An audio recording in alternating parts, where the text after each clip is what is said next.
Hola y bienvenidos a Amores Patos. Hi, welcome to Amores Patos. I'm your host, Anna. And I'm your other host, Faby. This is a podcast where two best friends get together and talk about Duck facts, duck lore, duck gods, and DuckTales.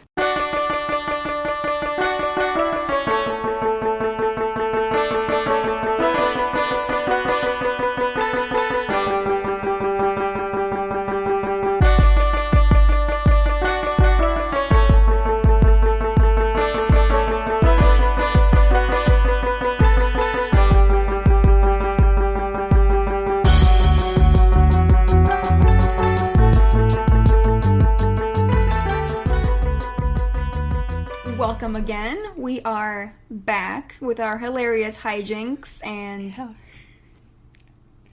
I can't think of another good word to describe what we do. Deep discussions about ducks. Disney ducks, yes. Yes. I actually have a surprise for both our listeners and for Faby. I did not tell us beforehand. Okay, tell me. I want to know. This is a very dumb surprise. This is our 69th episode.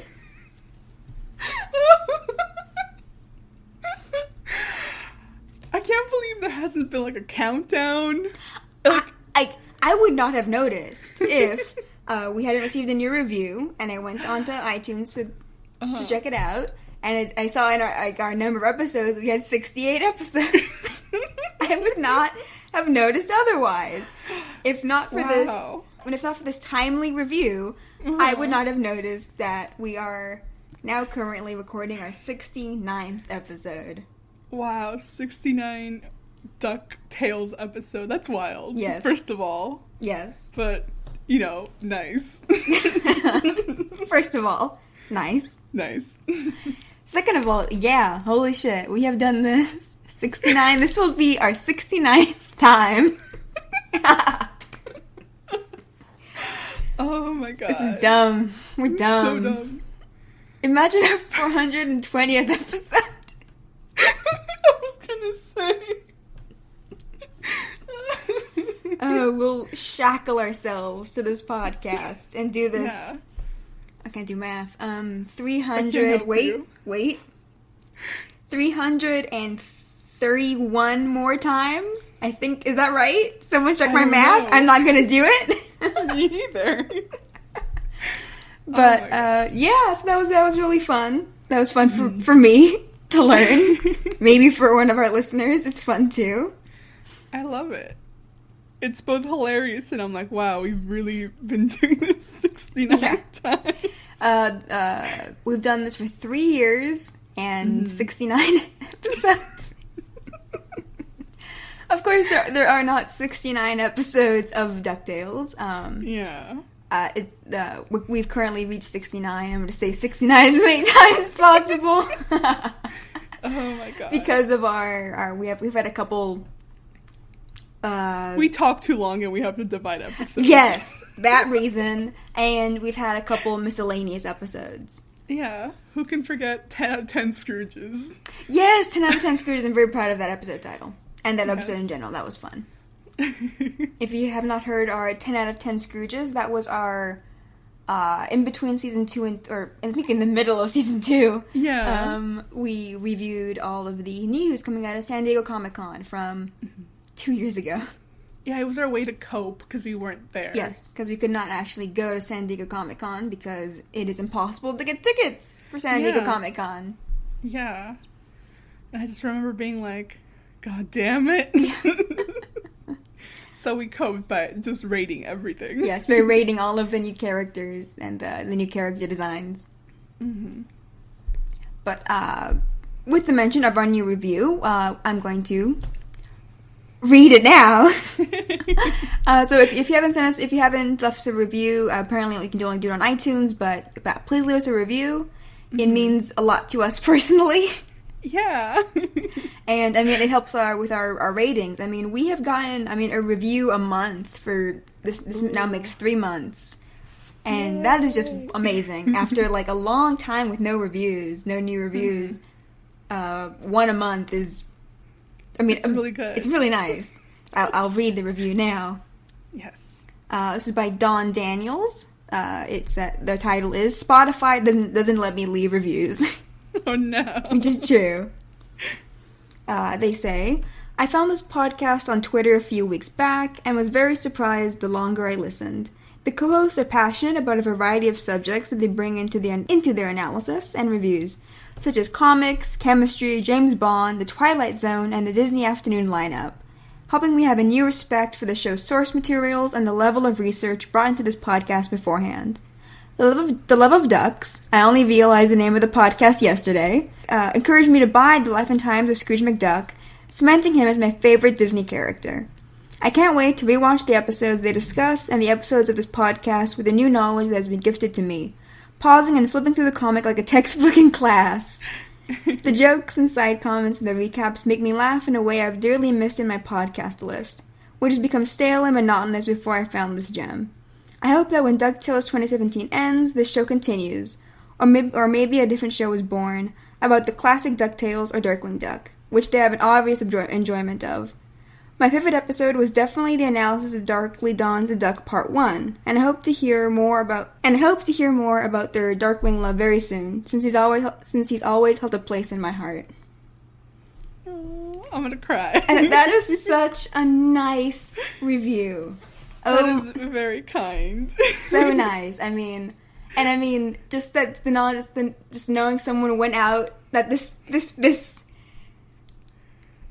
tumbled together podcast convinced someone to go out and buy Life and Times is honestly like the biggest compliment, since obviously I've talked about how much I love the comic, even with its shortcomings, how much I love the comic.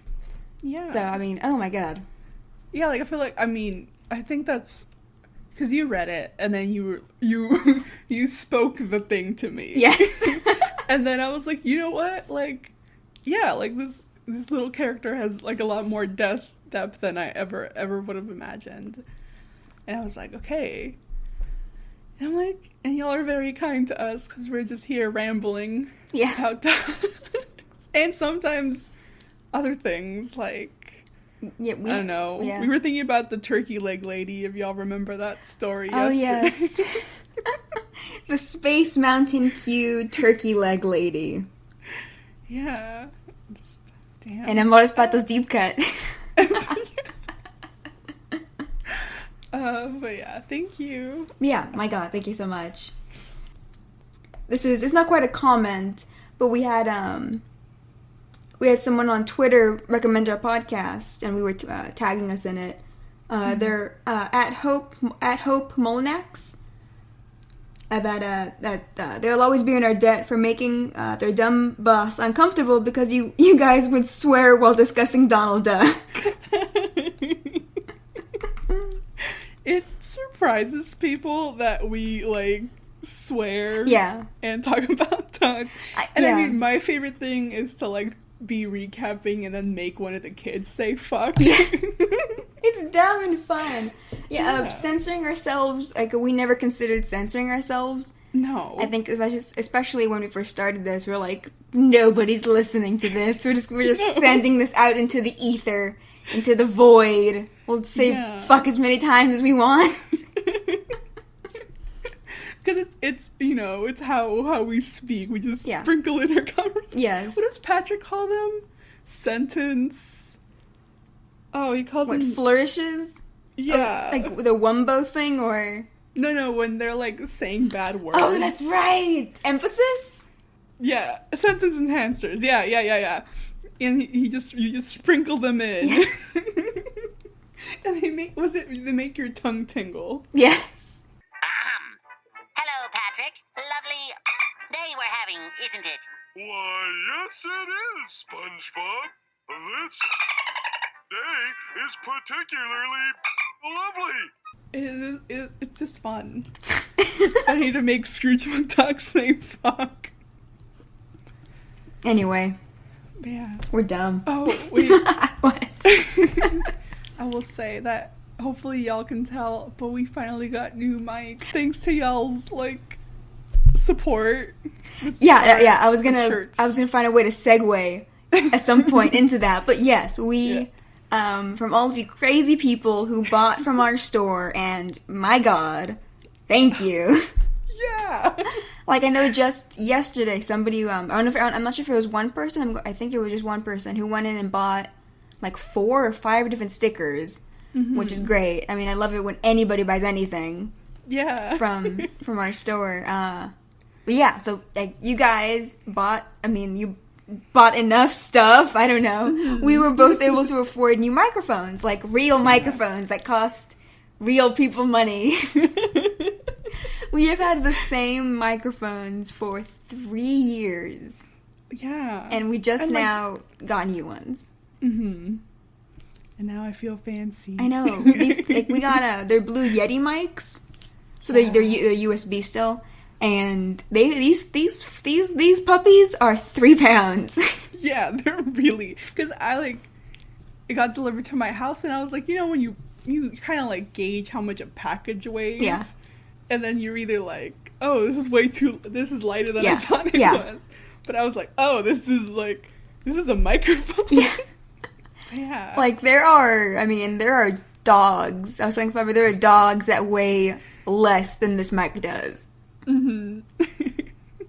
But now we won't knock it over. Yes, yeah, we will knock it over. We're very careful with these mics. Yeah. I'm just like, wow, I feel professional now. I know, we finally feel professional. Just took 3 years. Yeah, it took 3 years and 69 episodes. Brought it right back around. Perfect. Hell yeah. I think with that, that's a good enough segue into this episode. Wow, we're so professional. We're so professional. 69. So this is Season 3, Episode 16, New Gods on the Block. The story for this episode is by Frank Angonis, Madison Bateman, Colleen Evanson, Megan Gonzalez, Christian Magelhays, Ben Simon, and Bob Snow. It was written by Megan Gonzalez. The storyboards are by Sam King, Catherine Marusik, and Stephen Park, and it was directed by Jason Zurich. For our watches, we have Matilda McDuck Watch, which, not yet. Uh-huh. How many episodes off are we? What episode is this? 2 episodes from now, right? 2 episodes, yeah. Spoilers. Dun dun dun. Dun dun. And our Benzinocrates watch. Wait, you got a nice little place here. Only hotel, I'm never stay inside. He's not here. I hate it. Is it sad that I had to look up a list of famous Greek philosophers to make this joke? And then I just came still back around to the most famous one? I mean, you gotta do what you gotta do. I guess I could have done Benzinodle, but I don't know enough about. I know Aristotle, I know Socrates, I know Plato. It's all I got. So, Yeah. Benzinocrates. Very proud of that. Took me like 10 minutes. He's not here, No. unfortunately. Sadly. It is now time for the game show within our podcast. It is now time for Duck or False.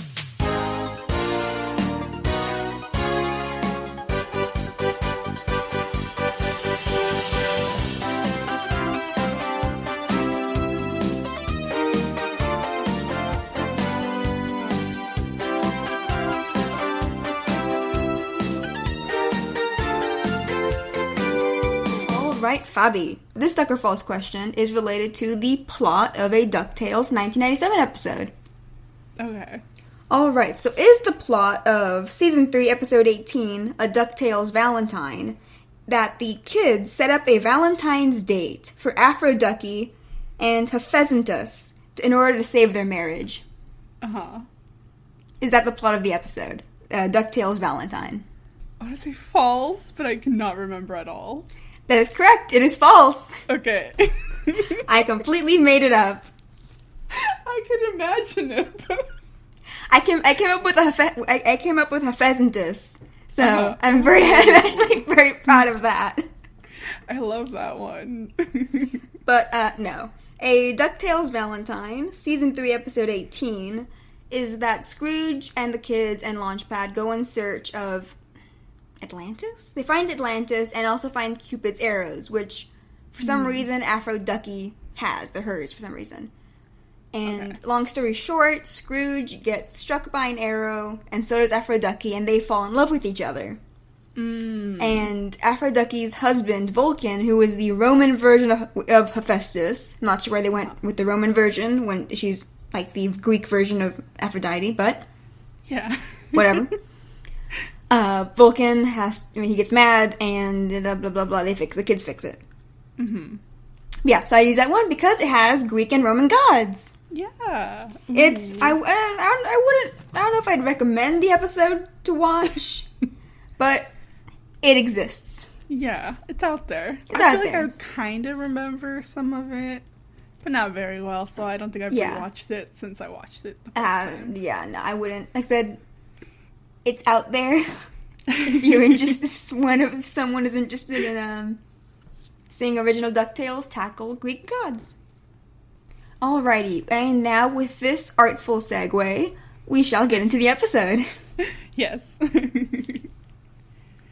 And we start with Scrooge monologuing, as we do kind of often. I don't know, actually. I might be making it up. Does he monologue a lot? Fairly often, I think. Yeah. Like, I think when we're thrown right into an adventure, like in the middle of one. Yeah. Like, yeah. we're very much now. Yeah. And it's like a very nice, like, scene, like an aerial shot of... And yeah, it's like they're in the middle of this adventure, and Scrooge is talking about how, like, this thing that he's been searching for, like, half of his life. Yeah, a lot. This is like the 100th thing he spent half his life searching for. Like, what? He just has a whole list of things that, like, in the 1940s, he was like, I should look into that. And just added it to the list. So yeah, it's the helmet of a Genghis Khan. Yes. And the, because we see this, it's like a set of buildings built into, like, a cliffside. Yeah. Like a sheer cliff. And so we get, like, it's like a quick aerial shot of this. And, the Genghis Khan, the helmet of Genghis Khan, I'm not sure if, I'm almost positive it's a direct reference to the Season 1, Episode 14 of DuckTales 1987, The Lost Crown of Genghis Khan. They didn't do any fun pun there. Boo. Because the crown it's a crown there, but it looks exactly the same as the helmet we see here. And don't watch that episode, because it has... I can imagine. The crown is like the most tiny plot point compared to the female Yeti that is the main plot point, who, like, falls in love with Launchpad. I deleted that episode from my brain. Yes, I brought it back. I'm sorry. Yeah, like you did with goddamn... What was it? The behind the candelabra. Oh, that's right. The behind the candelabra relationship between Launchpad and Doofus in 1987. Stupid. Yeah, so this is an episode I would not recommend watching of DuckTales. Just because it's not especially good. Yeah. Oh no. It was a reference, so I am obligated to bring it up. It's in your contract. It's in the contract that I made, and that I'm under no legal obligation to follow. No. But yeah. Yeah, so this helmet is what Scrooge has been searching for however long. And we immediately see, like, these, like, they're silkworms, right? Like, giant silkworms. Yes, inside this main... How do you describe these buildings? Is it, like... I mean, I assume they're, this is Genghis Khan. They could potentially be, like, in Mongolia or northern China, I think. Yeah. So the architecture is obviously reminiscent of that. It's very pretty, obviously. Mm-hmm. That's very nice. Yeah, there's these... Goddamn, looking at these worms. I know, these, what do they remind me of? Because we have these buildings and there's, like, silk, like, webbing, like, around before we see the silkworms. what do these things remind me of? Like, probably just any, like, generic giant sci-fi worm. Yeah. Is what they remind me of. Anything that's not the Beetlejuice sandworms, because those look original. Those look fun. Those look no, fun. yeah, these are just kind of like, I mean, just fat worms. Why did I think of the Alaskan bullworm? They don't look nothing like It's nothing like that. Yeah, it's just kind of like monstery looking. Yeah. Apparently, they're potentially based on the Mongolian deathworm, a cryptozoological worm that's alleged to exist in the Gobi Desert. So not a real thing, but a cryptozoological creature.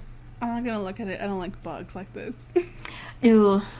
Yeah, I don't like bugs. But yeah, so these things are for whatever reason guarding the helmet. So my God, sorry. I looked up a picture of what a real silkworm looks like, and it gave me this HD microscope photo, and that's burned into my brain now. I don't want to look at that. Don't look up pictures of what a silkworm's face actually looks like. That's why Burned into my brain. Like, catching bugs in Animal Crossing is rough because of the textures of the bugs. But they're in the computer though.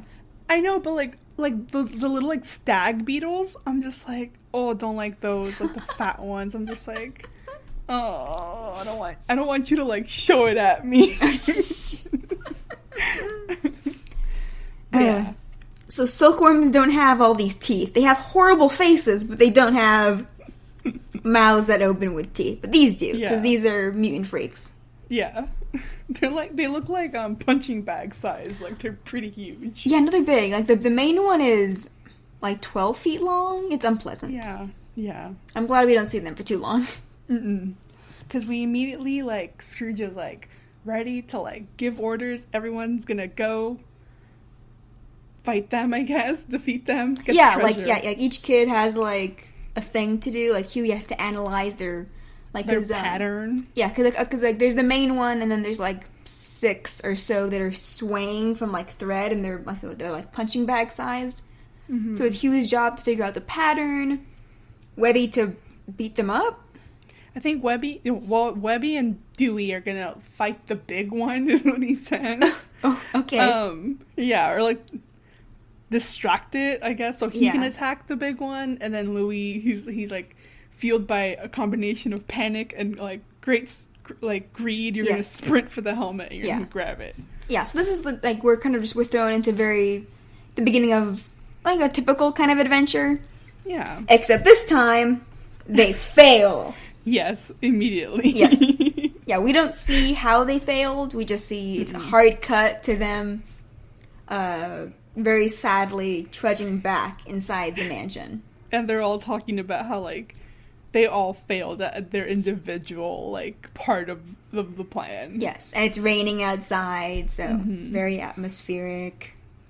Yeah, because Webby's, like, complaining about how her and Dewey didn't actually work together. Huey didn't know that they could change direction, like, mid-swing, I guess? Yeah. And Louie's like, I just wasn't greedy enough. He, like, slumps down. And poor Della, for whatever reason, did not join them. No. And was waiting for them with a giant confetti cannons and the congratulations sign banner. But they obviously came back with no helmet. Yeah. And I guess like a quick aside in there. There's no mention of foul. So this episode is, I'm guessing, just one that could just be put anywhere. Yeah. Probably pre-foul. Because there's no mention, there's no urgency, so I assume it's like an episode that just takes... Be anywhere. Yeah, it could be anywhere. Mm-hmm. Like this and the Christmas episode are like that. Yeah, they are. Christmas episode is fun, though. I'm so excited for the Christmas episode. But yeah, so, like, the kids are obviously disappointed. Scrooge comes in, like, behind them, and he's also not having a good time. No. And Della's like, oh, I see, like, the rare Scrooge failed mission, like, and she, like, knows every, like, I guess, stage of despair that Scrooge is every go every through. stage of grief that Scrooge has to go through. Yeah, because we see the kids they've just all collapsed and thrown themselves on the couch. Mm-hmm. And Scrooge is just standing dramatically at the window talking to himself. Yeah. And I mean, the concept of them failing at an adventure, like at a treasure hunting adventure, is interesting. Mm-hmm. But, I don't know, we don't really get a whole, I mean, the episode focuses on their failure, but not, I don't know, I don't know. It's another thing that I wish this would have been like, that failure happens one episode and the resolution happens another episode, for me. Yeah, it has to be like a bigger failure though, because this is just like their run-of-the-mill adventure that they fail at, and it snowballs into this self-esteem, lack of self-worth, kind of insecurity thing with the kids. And then Scrooge does not help at all. Oh my god. Trying to help, and yeah, we'll expand more as it happens, but like you said, Della knows every stage of Scrooge's failure grief.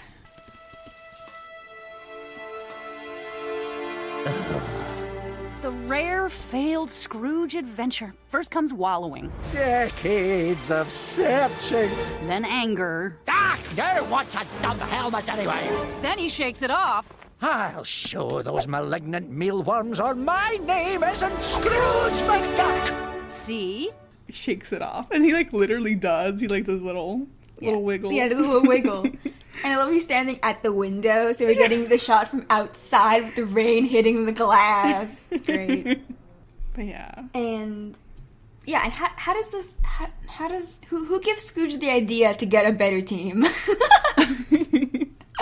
So, like, Della's very, like, positive this episode, because she's like, Scrooge is feeling better, so now, like, you kids can feel better, like, there'll be a new plan, and it's all good, we'll try again. And, like, at first Webby is like, she's right, like, every setback that we go through is just a chance that, like, to grow as a team. And Scrooge hears grow as a team, and he's like, that's it, like, we need to expand our, like, team so that, like, we can actually handle a mission like that. Yeah, and I'm like, one, Scrooge, you went willingly with 4 children. Like, Della was right there. Could have taken her with you. Yeah. And 2, like, why did they come all the way back to Duckburg? It just occurred to me. This helmet is back in China, presumably? Like, it's, like, they flew the 19 hours back to Duckburg. Who knows? And now they're gonna just fly right. Why didn't you just camp out? Okay, we'll take a break. We'll try again tomorrow. The crown clearly isn't going anywhere because there are giant mutant silkworms guarding it. Yeah, I don't know. What else occurred to you? I'm like, wait, why did you come all the way back? Was he just, like, silent the whole way? And the kids were like, I don't know what's happening. It was the whole 19-hour flight. I love bringing the actual amount of time it takes for them to travel places and, like, thinking of it realistically. But yeah, like, Scrooge specifically says that he wants, like, a team with better people. Yeah. And, like, Louie's like, what the fuck do you mean better people? Yeah, and he kind of, like, he doesn't super acknowledge them, but he's like, better, like, more experienced. Yeah.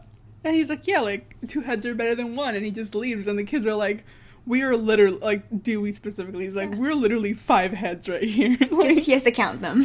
Yeah.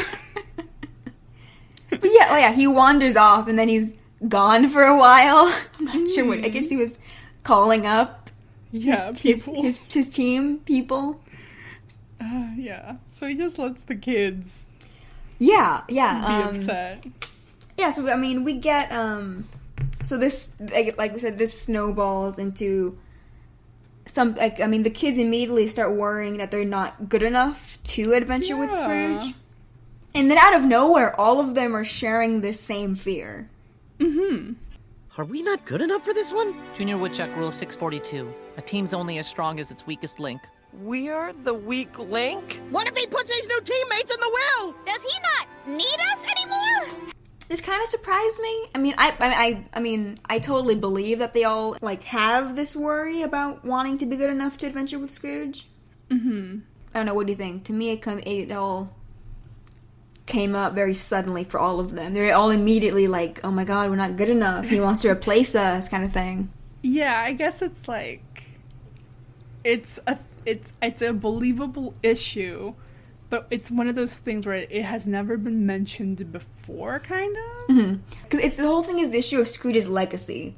Like, they're trying to follow in his footsteps, and it is a really interesting idea. It's something that, I mean, I think, like you mentioned before, has never been covered in, definitely not in DuckTales 1987, not with any real attention, and not in the comics, the Carl Barks and Don Rosa, because the kids are, obviously, they don't have personalities, and they don't, and they're completely self-sufficient because of the Junior Witcher guidebook. And Scrooge will never die. And Scrooge will never die. So they never have any issues of insecurity in the comics because they're too all-powerful. And in 1987, because they don't have enough personality for it. Yeah. But here, I think some of the words, I think it's established and portrayed better, was in Rumble for Ragnarok. There, it focused primarily on Dewey. And I think, I mean, even then, like, you had the whole episode to set that up first, the idea of Scrooge's legacy. Yeah. With them, like, at some point they're going to have to take up this mantle and this 10-year challenge that Scrooge does. And Dewey fails repeatedly before we start getting this fear. Yeah. Before he actually talks about it. They actually talk about how they worry about having to fill Scrooge's shoes. I know we're supposed to take over for Scrooge one day, but do you ever wonder if maybe we're not cut out for it? I don't know, just watching this episode made me think about how it was a little better portrayed in Rumble. Yeah. It felt less rushed in Rumble for Ragnarok. Yeah, and it hasn't been brought up since then, is the thing. Yeah, it's been like 10 episodes since then. It's been almost 10 episodes. Rumble for Ragnarok was episode, I want to say, 7. And yeah, the issue of legacy of the kids following in Scrooge's footsteps and, like, living in his shadow, it's, it hasn't been brought up since. And for it to be such a big part of this episode over such a small thing... Yeah. It's interesting. I mean, why not make it a major plot point in a more significant episode? Like, they fail to get we're saying, what if they fail to get a missing mystery that Farrell got it first? I mean, something with more significance than a random adventure of the week. Yeah, I think that would have helped it not seem like a filler episode as well. Yeah. And yeah, it would have kind of my thing is, like, establish the failure and then let it sit for like an episode or two. Like, just kind of let it happen and let the kids kind of, because it goes from Webby being like, yeah, we got this, to immediately like, he doesn't fucking love us anymore. He's gonna replace us. Like, yeah, I mean, almost immediately they start thinking that they start talking about how they're not, what if they're not good enough to adventure with Scrooge, and I'm like, you guys have done this, let me see, almost 69 times, and I mean, you've definitely failed before. The big reveal of Farrell was I mean, not quite a failure, but it was definitely like a game-changing kind of thing that we did have a couple episodes to, at least, a good couple episodes for it to sit in, for the characters to react to it. Yeah. Meanwhile, here, I mean, if they had done more of, like, I guess, Rumble for Ragnarok to compare it, if the failures had happened in the beginning, like, in that episode, Dewey fails consistently, but we don't get the more emotional reaction till close to the end. Yeah. Yeah, I mean, here we immediately start worrying, and I'm like, oh, okay, now, why? Over this tiny thing, relatively insignificant adventure. Yeah, it's like, I guess, it's not that it's blown out of proportion, it's more like everyone is kind of reacting weirdly to it. Yeah. I mean, Della tries to make them into gods, because that's the solution that she can come up with. Just give them whatever powers they want. Yeah. Unimaginable power, what does the genie say? I don't remember. Phenomenal cosmic powers! The legacy bit is getting overshadowed by the foul bits. Yeah. You know? And yeah. Yeah, it's like they could have just married it a little bit more. Mm-hmm. And maybe it will, and like maybe future episodes will like. Yeah, but no, I just hate that. Like, I mean, they had like the potential to do something more with it here, rather than just having the kids be insecure in general about their position, like just like as adventurers. But anyway, Scrooge fucks off. He's gone for like 10 minutes of the episode. Yeah. And he will only show up to make things worse. Like, to make people feel worse. I know! But, like, Della immediately offers him hot chocolate. She's like, that'll make it feel better. And no, the kids are immediately like, you know, we're not good enough. He's talking about how, like, you know, Junior Woodchuck rule, whatever, states that, like, the team is only as strong as its weakest link. And Dewey's like, I think all 4 of us are the weakest link. Yeah, what the fuck, Junior Woodchuck guidebook? Yeah, that's what kind of rule is that? Also, like, can Scrooge himself be a link? Scrooge is the weak link. And yeah, like... That would have been the reveal of the century for this episode. It was Scrooge's fault. It kind of is his fault. Yeah. Like why did you only take 4 children? I know. Della was right there, not doing anything. But yeah. And Louis, of course, is worried that he might put the new team in the will and not them. Yes. Scrooge doesn't have a will. You're fine, Louis. Because he's never going to die. Never gonna die. Probably made a bet with death. And he won. But, anyway, there's a pounding at the door that interrupts them all. And, it's raining, and there's lightning flashes. And we see the silhouette of Zeus collapsing. The door opens and he collapses inside the threshold of McDuck Manor. And he's dead! But no, he's not. Like, he's not, but, like, the setup of that, because... we hear Celine saying, like, the king of gods is no more. And it's like this thunder and just like this collapse. Nothing bad is gonna happen.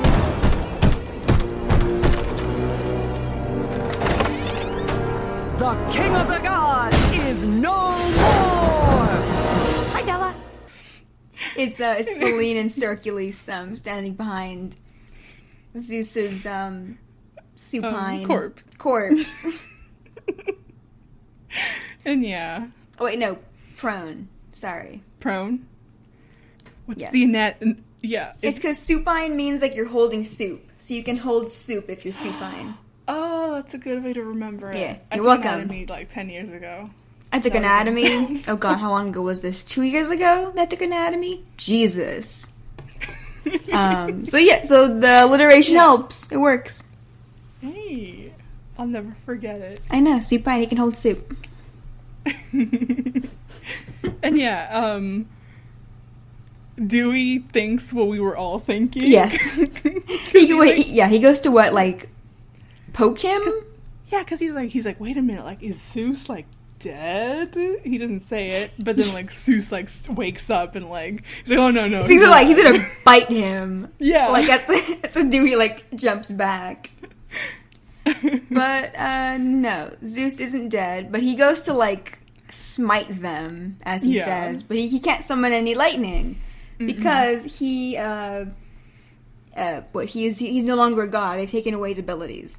Yeah. And they've done so by taking away the wreath that he wears. Yes.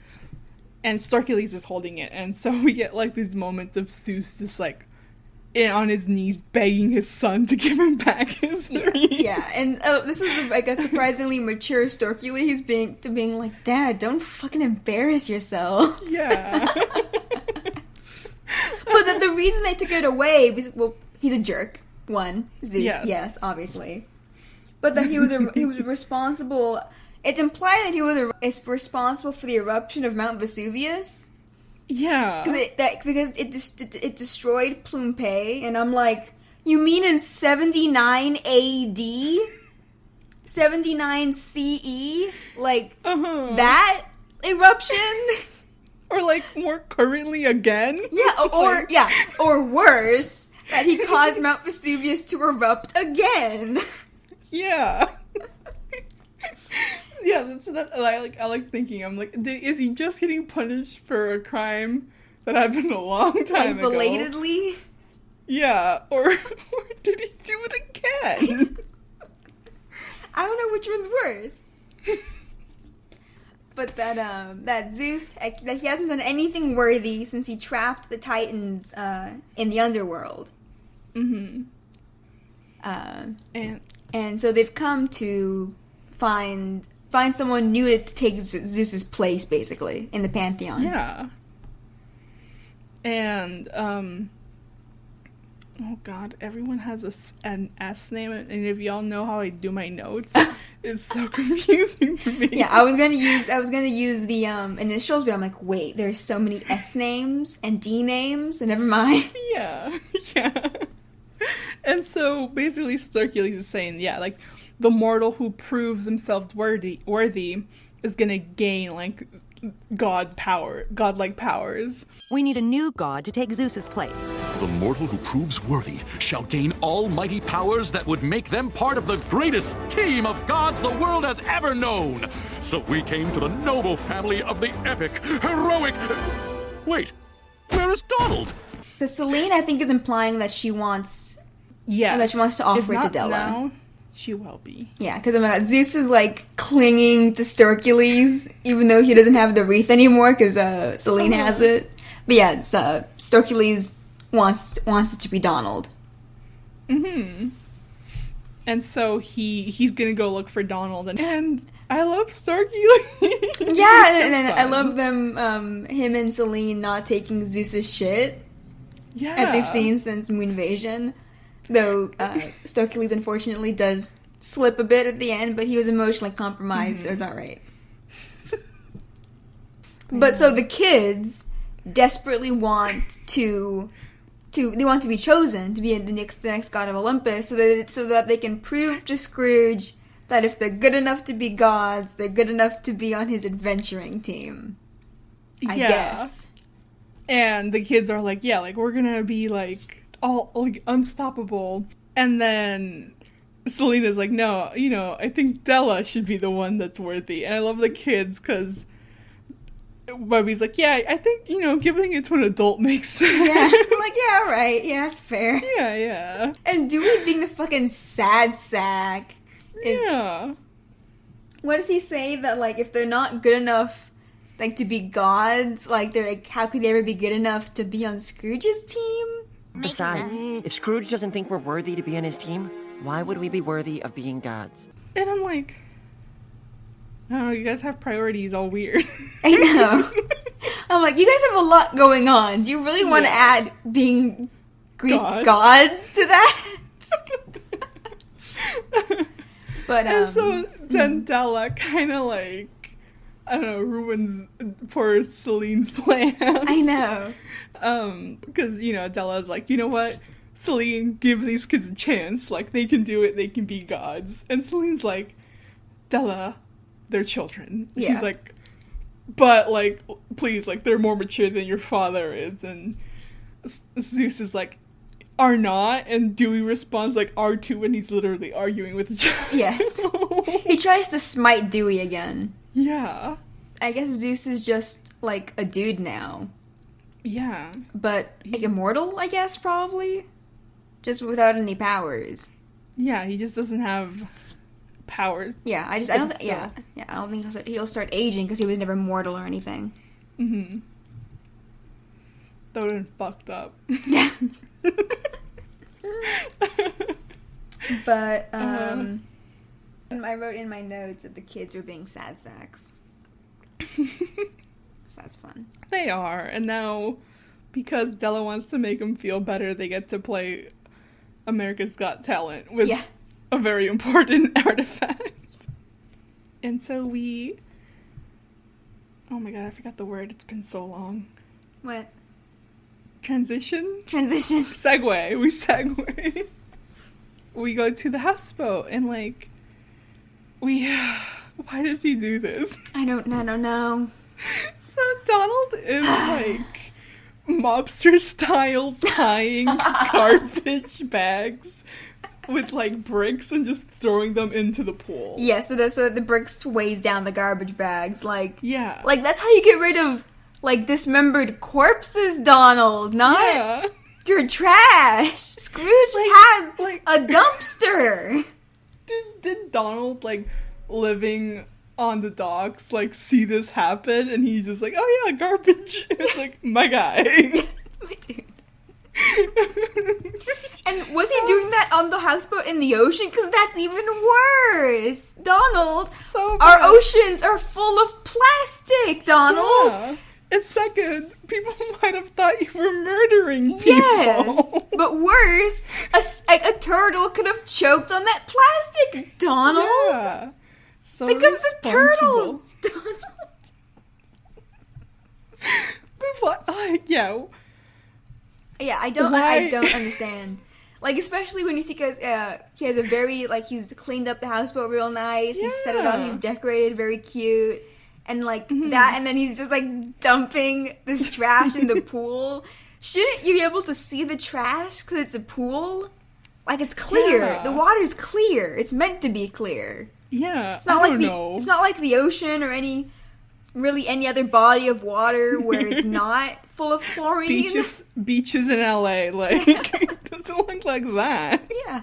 Yeah, like Donald went to the effort. He went to, like, a nice dollar store and he bought Valentine's Day decorations. Yeah.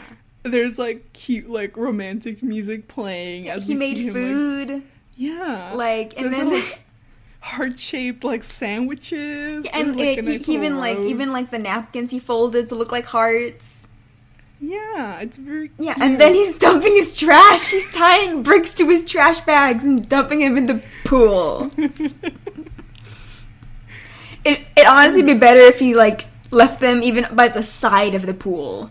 Yeah. Like, even that would be better. I don't understand his reasoning. Just gotta get rid of it quick, I guess. But it'd be easier. Like, where'd he get the bricks from? Yes!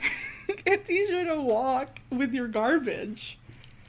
I don't know. I love we're fixating on this ridiculous thing. I remember watching it and I was like, what the fuck? Because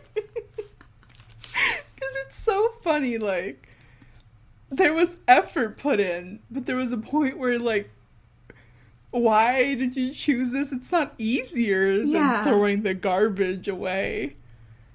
Yeah. I don't know. But I don't know. Yeah, Donald is like he's like not at all connected to the main plot of the episode. Like he doesn't know why Storkules is here. No. The Storkules never gets to his point. No. But I love this scene because Donald sprays, like, I guess, like, perfume, but it's, like, overpowering. It's like air freshener. It's like but it fogs up the room for whatever reason. And so Donald, like, stumbles around and he, like, touches Storkules, like, pecs, and he's, like, immediately like, I know who these are. He recognizes him by his pecs. I guess because, I mean, he's been smushed between them whenever Storkules hugs him. Like, it's happened so many times that he recognizes them through touch alone. I just got, like, a scene in my mind of him just being, like, placing his head, like, being like, oh, I gotta make sure. Today and every day henceforth, bosom cohort Donald! For I have come to offer you the power of the gods. A celebratory feast? How didst thou know? But, I mean, it is Storkules, and Donald is not happy to see him. No. Donald is a delight. He is, but, I mean, not now. Oh, yeah, not now. Especially not now, because Donald is waiting for Daisy. Yeah. But Storkules thinks that it's a dinner that Donald set up for the both of them. Because, like, for celebration, because he came to give him, like, the power of the gods. And it's like, oh, like, how did you know? Yeah. And yeah. And he, like, goes to eat the food. He starts eating one of the grilled cheese sandwiches. He calls it a grilled cheese, but it looks like a little, like, cheese bologna sandwich. And Donald is shoving him out because, well, Daisy arrives. Daisy. Yeah. And Daisy, like, sees him and it's like, oh, like, hi, I'm Daisy, like, and you are? And Donald's like, heading out. Get out. Like, this is a date. Yes, get out. And it's their second date. Yeah, oh my goodness. I was really glad to see Daisy again. Last time we saw her, she was in, like, the pink peacoat, and here she's in a pink dress. Mm-hmm. And I really like this Daisy. Yeah. I mean, I love this, like, pink teal combination colors. It's such a nice, like, nice color. And she's so, like, she's so fun.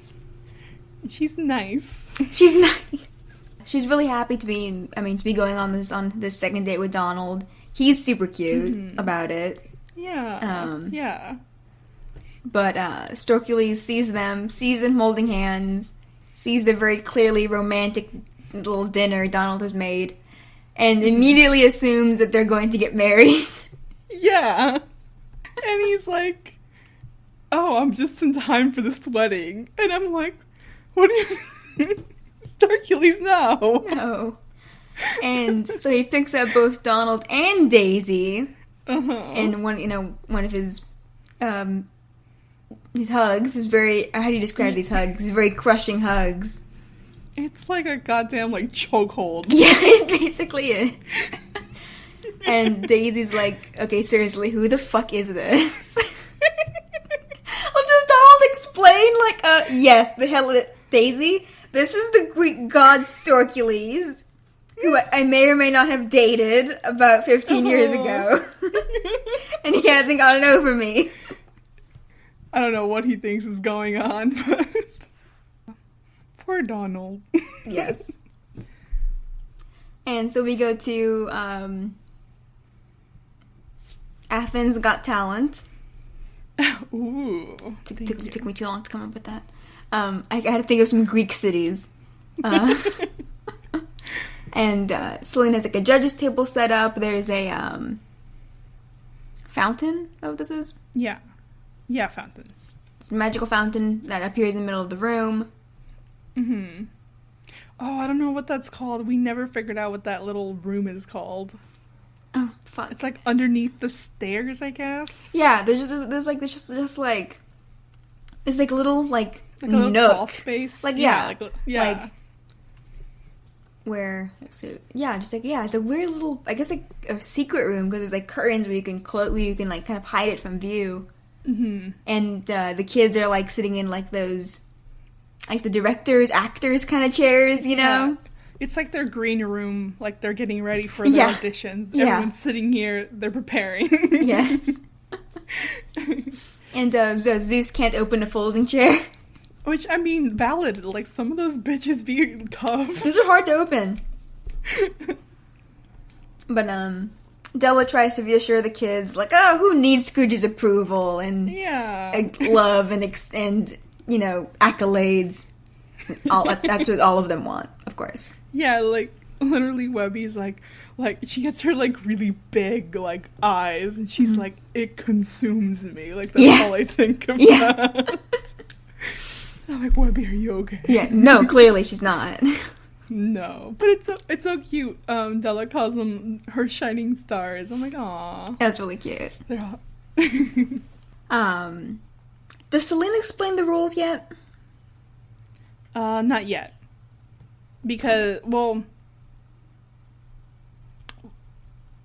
Della does some, like, so Louie's going first, so she kind of motivates him first. She's like, what were you thinking about doing? And, like, Louie's like, no, like, Mom, like, I got this. And then he goes up, and then Celine starts explaining what's gonna happen. Ah, right. Yeah. So the kids will each get to wear the laurel wreath, and for their tryout, for their audition. and choose like a power, basically, and demonstrate them using that power. Yeah.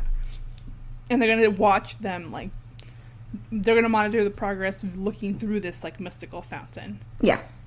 Yeah. And this whole idea of the kids getting godlike powers is a reference to a Donald Duck short. This short is Trombone Trouble, which was released in 1944.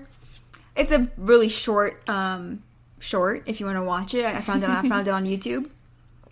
In which Donald is nephew to Pete, Peg-Leg Pete, who is terrible at the trombone, to the point that he annoys the gods Jupiter and Vulcan up in the sky. And obviously Donald is next door neighbor. And when Donald tries to go to confront him to tell him, stop playing your trombone at 2 a.m, I'm trying to sleep, Pete, beats him up or whatever. And Vulcan and Jupiter, noticing Donald also being upset by the noise, give him some of their godlike powers. Mm-hmm. And Donald immediately is like, I'm going to murder Pete. The moment he realizes he has these powers. So he has like lightning and super strength. And so he rips Pete's house off the foundation and like storms in and, beats him up or whatever. Yeah. And at the end, he loses the powers. And then he gets the trombone, and he actually plays very well, but Jupiter and Vulcan are like, oh, fuck me, even though he plays it nice. It's that man again! Night after night, how long must we suffer thus? So that was a fun little short. I actually watched this short first. Originally, I watched it on a plane. Going somewhere a while ago, before DuckTales came out even. I watched it. Oh, wow. And I may have mentioned this short before in the season 1 Spear of Selene episode. When we got the art like of Duckburg, you see Zeus in the clouds, and I'm like, oh, that's probably a reference to Trombone Trouble. Before I knew that Zeus would be a character and a recurring character in the show. Yeah. So that was fun. If you want to check out that short, it's, like I said, it's relatively short and pretty fun. Mm-hmm. It sounds fun. Yeah. Yeah. Yeah, so Louis right now is, it's his audition. Mm-hmm. So he tells Selene that, they need someone that's going to make people's lives easier. And he's like, and you know what makes people's, lives easier? Gold. He's gonna devalue all gold. Yeah, he still doesn't understand. He keeps trying to tell him. He has the Louis Touch trademark, Louis Duck, that he's gonna become the god of fortune to let make people's lives a little richer. And then everyone has a nice little laugh about that pun. Yeah. And his hands get coated in gold because you see he has a Midas touch thing. Yes. That's happening. That went so well. Yeah, that went so well the first time, Louis. And then between this and him leaving, Zeus's chair collapses. He just falls to the ground. Because he's laughing sarcastically, and then the chair breaks into many pieces. Louis speedruns this bitch and fails. Yeah. Because you see he gets zapped into the park. And I like that they keep this, it's been cloudy and overcast. Yeah. And it stays that way. Mm-hmm. So he gets zapped to the park. We see Gibbous walking Good Boy. Yes, in the background, briefly. And he's walking by the playground. He touches a slide, it turns gold. And then this little dog comes up to him. Oh my god. Wants to play fetch. So he touches a stick and it turns into gold. He gives it back to the dog. And it weighs a lot, so the dog immediately falls. Yeah. And then Louis is like, oh, well, if you can't have it, I guess it's mine. It's Louis. And there's no off switch. Like, there's no reversing the gold or anything. It's not like a one-touch, two-touch kind of, yeah. Once he touches it, it's gold. He can't turn it back. Yeah.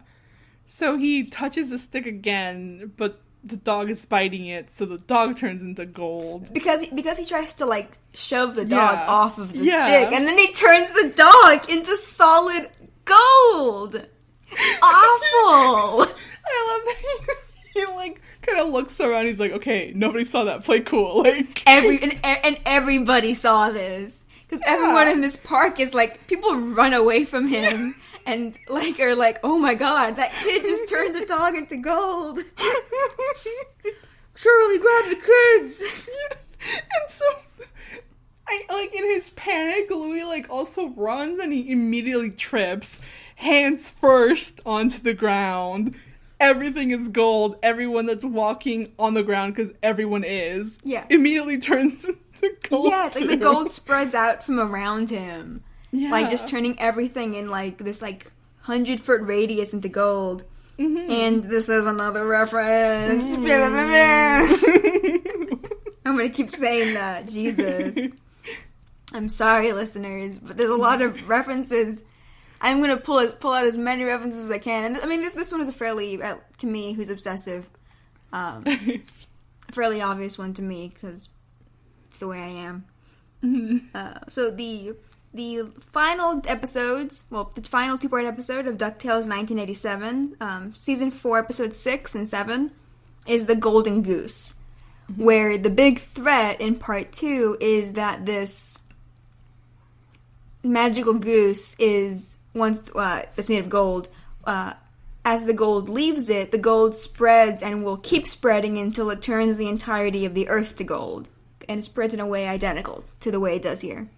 Hey, what's going on? I have been trying to warn you. It is the golden death. It will continue spreading until it is turning the entire world to gold.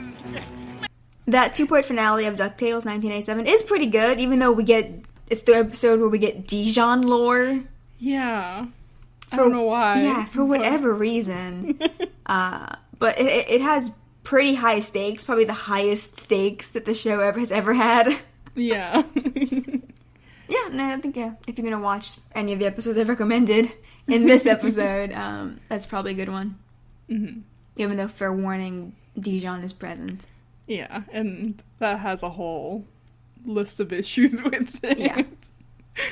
But yeah, so everyone's watching, through the fountain, Louis' spectacular failure. Yeah.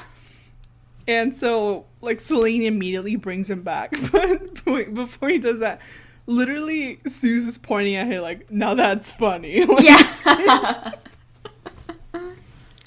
And yeah, Celine brings him back, and Louis like, I messed up so bad. Like, are those people, like, dead? Or frozen, Yeah. And Celine's like, don't worry, you'll be fine. And she, like, claps, and, like, everything reverts back to the way it was. Yeah, so there's, like, I'm not sure if it's just per powers or whatever this thing is, but yeah, like, they have, basically, they have an undo button for any fuck-ups and, like, catastrophes the kids might cause. Yeah. And Louis, the dog, this fucking sicko, wants to keep this gold dog that he killed? He's gonna sell that dog. Yes! It's like 5 pounds of gold. More, probably. Like, if our mic is 3 pounds, and this is a good-sized dog, that's like 20 pounds of gold.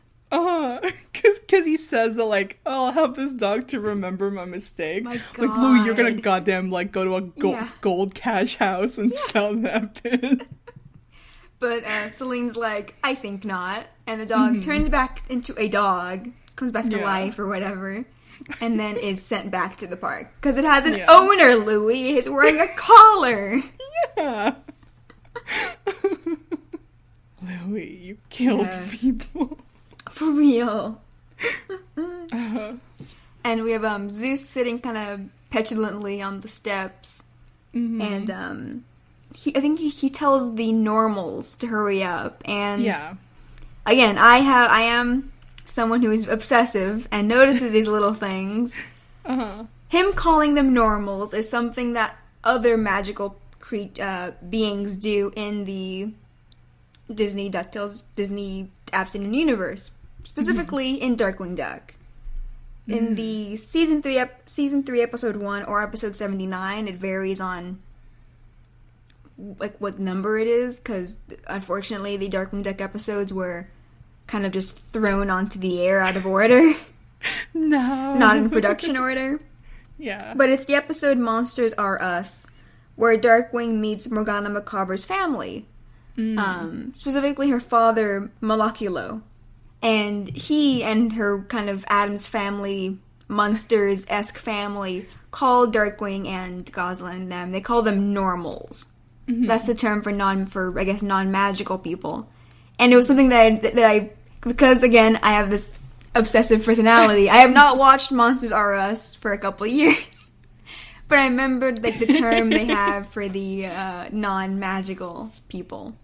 Yeah. And I'm like, okay, they kept that. They brought that over. Zeus calls them normals. Morgana's dating a normal! What in the underworld is all this racket? And what are these normals doing in my castle? I just go with the flow. You teach me things. Monsters Are Us is another episode that I'm not sure if I would recommend, because it's one of the episodes that has Darkwing being a shitty boyfriend. Yeah. And there's like almost there's like this weird like discrimination thing that they're kind of putting in there between like that the monsters are discriminatory towards the normals, but the normals are also discriminatory towards the monsters, and it's just no one wins in this situation. Yeah. Yeah, I always like I don't know, Morgana episodes are always kind of like a mixed bag because I love her. Yes. But sometimes it's like, you had this beautiful goth girlfriend, and you do not treasure her the way you should. Darkwing does not deserve her. He has, like, the, like, typical 90s sitcom commitment issues. Yeah.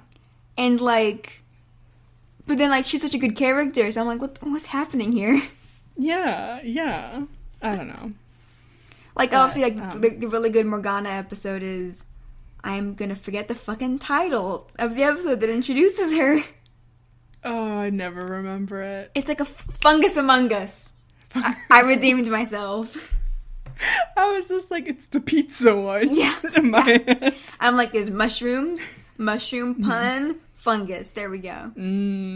Yeah, so Fungus Among Us is a very good episode. So I would recommend that one. Yeah, that one's fun. Anyway, I hopefully won't bring up another reference for a while so we can continue with the plot.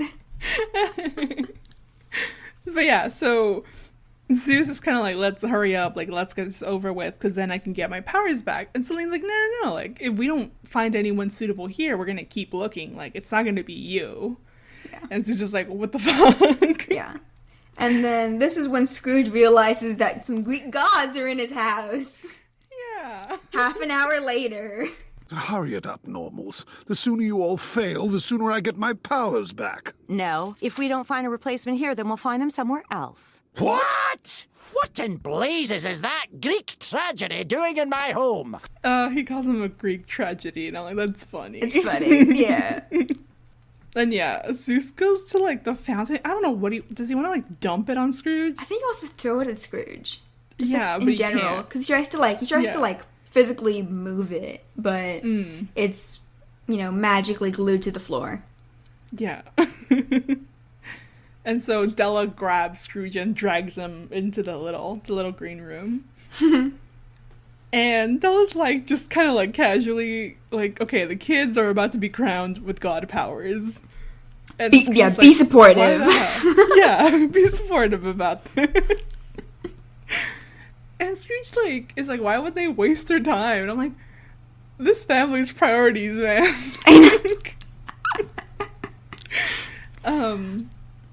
And yeah, so like Della's like, okay, be supportive. Huey is gonna like go next, and he's gonna be the smartest god ever. And we get this little moment of like Scrooge being like, oh wow, like impressed with Huey, but no, he's actually impressed at the book that Huey's holding. Yeah, because apparently the book has like is the thing that he's been looking for. Yeah, and he picks it up, and apparently it's an ancient Mongolian. And he's like, I wonder who could translate this.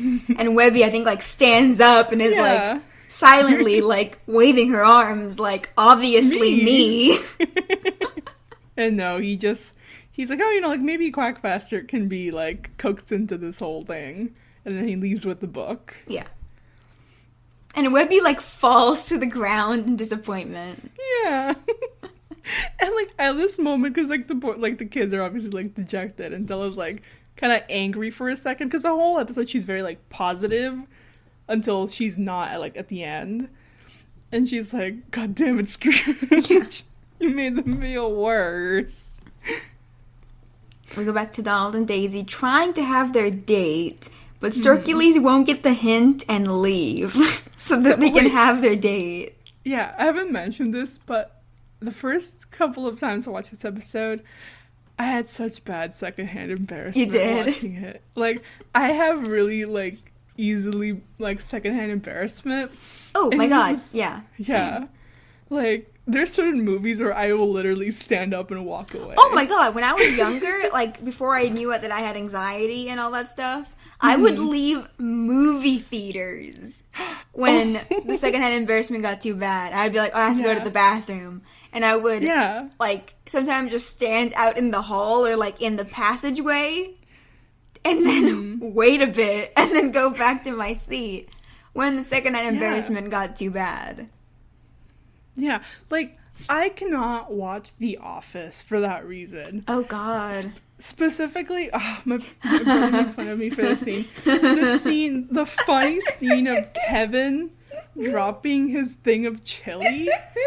I got so embarrassed, and I legitimately cried. Like, I got so embarrassed for this fictional man, and I felt so bad for this fictional accident that I legitimately got so upset that I cried. And I was like, I can never watch The Office again. I don't think I've ever watched The Office. Something that I'm not interested in. But I feel, I wasn't really interested at all. But then that scene, I was just like, oh no. So watching this, like, the first couple, like, not this so much like this time, but like the first couple of times, I was just like, oh my God. I was like, oh no.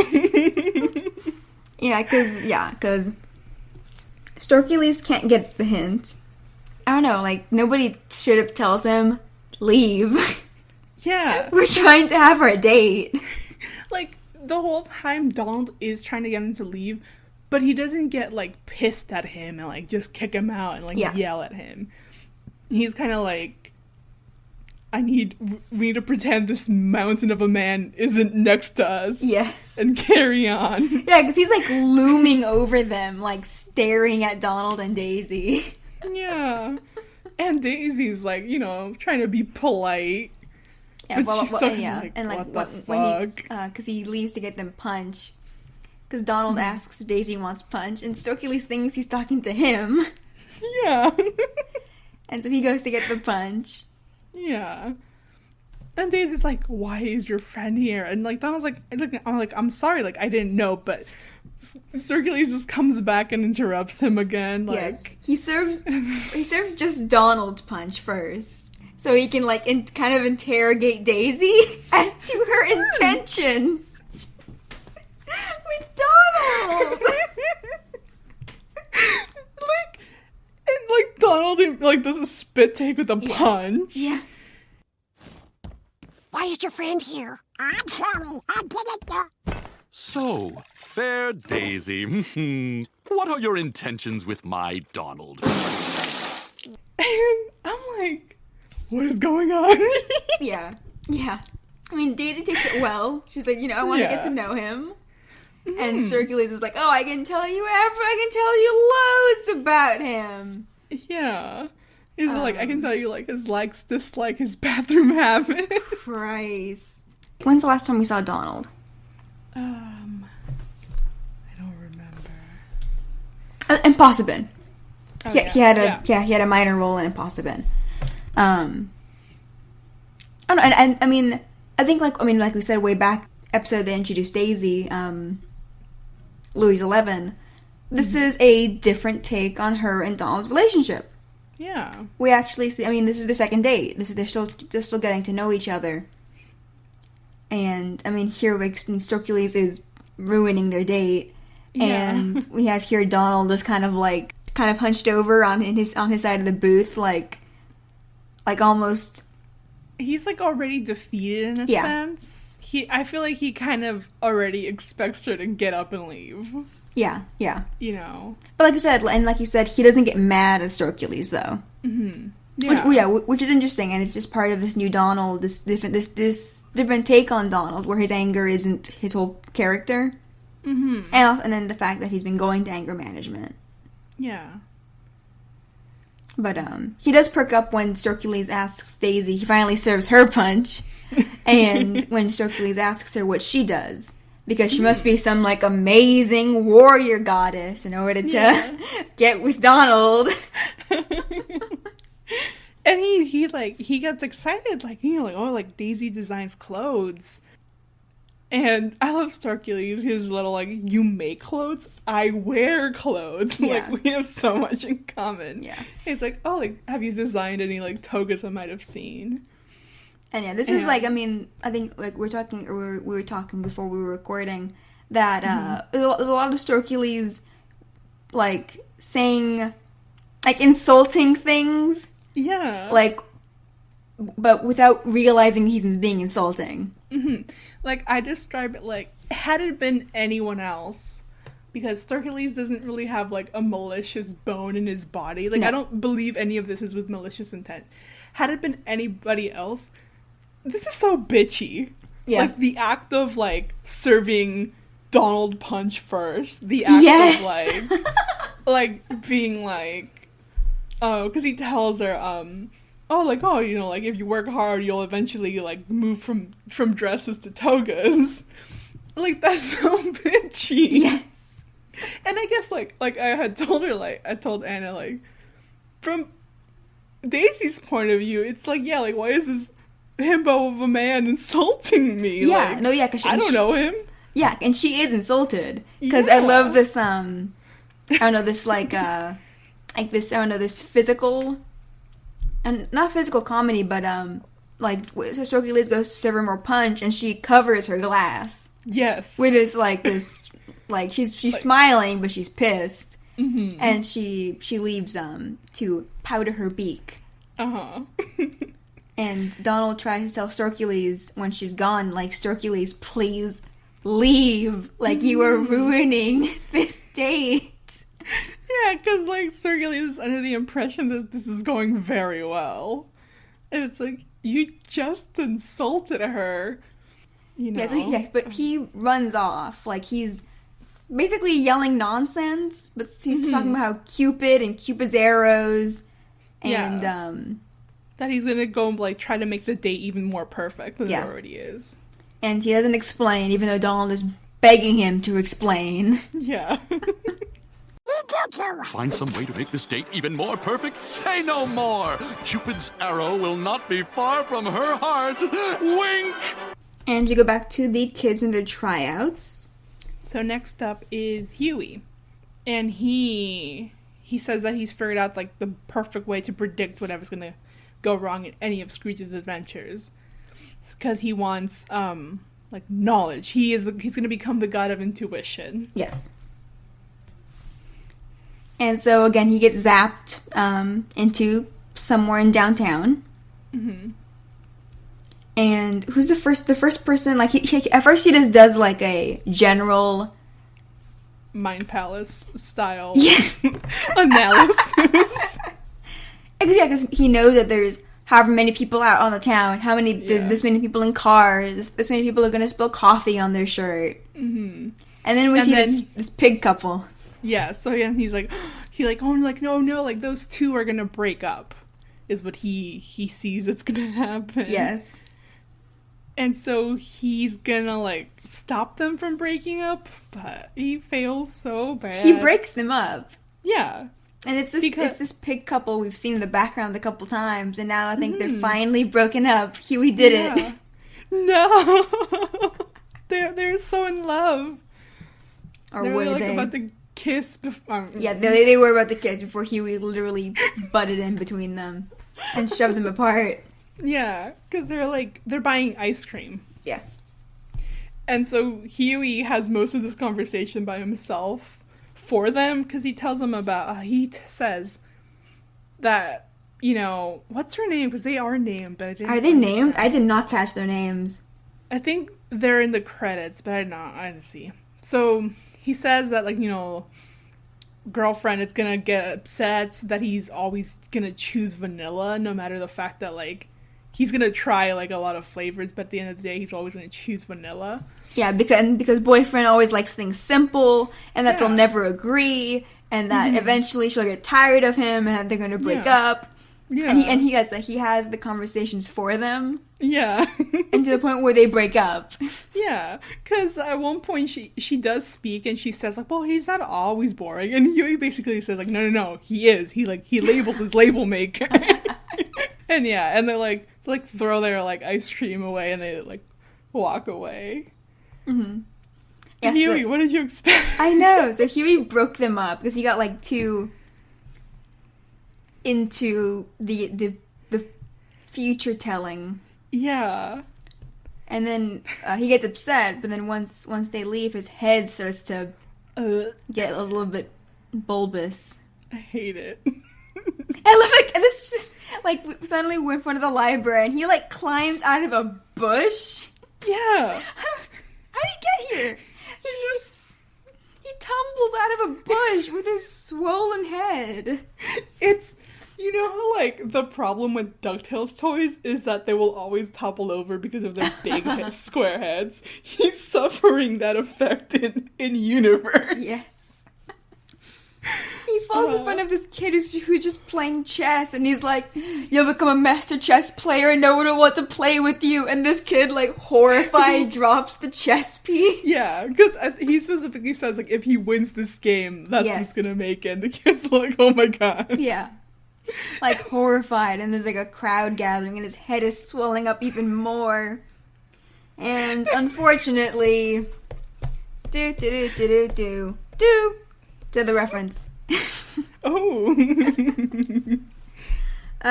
Huey's swollen ass head is a reference to the Quack Pack episode, Quack Pack Season 1, Episode 1. Can't wait to get to this episode.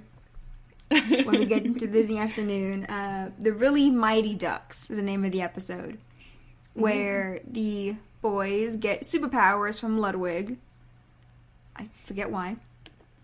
They get powers from Ludwig. Huey actually isn't the one with the big head. I think it's Dewey, right, who gets the big head? Yeah, it's Dewey. Because the kids... I had to unfortunately look at those images for something we were doing yesterday. Because the kids in Quack Pack have according to Wikipedia, have distinct personalities.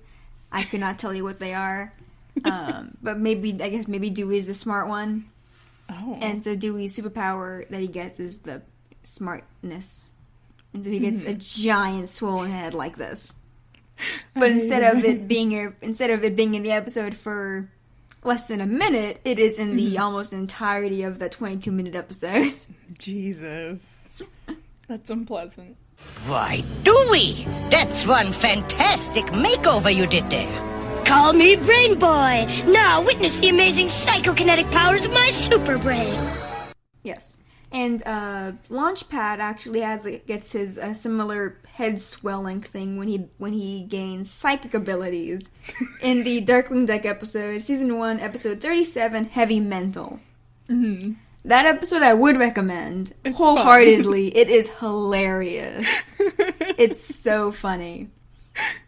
The only unfortunate drawback is that Launchpad is apparently bald, despite that little tuft of hair. As his head swells, it just gets worse. Yeah. I would joke with Anna, because I cosplay Launchpad, that I would just get a little chunk and just wear a bald cap. I would never do it. That's terrible. Awful. I hate when they make that choice. It's I know. He doesn't just have bangs. There's hair under the hat.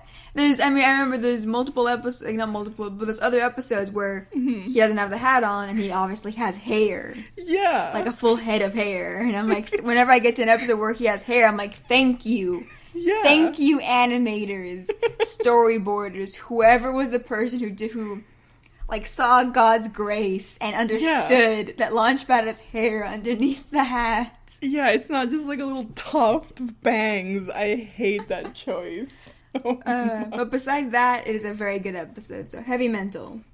But back to Huey. Yes. This is sad, but it's also funny to me because he walks up to this like, is he a kid? Yeah. Like, no, it's a big guy. Yeah, okay, yeah.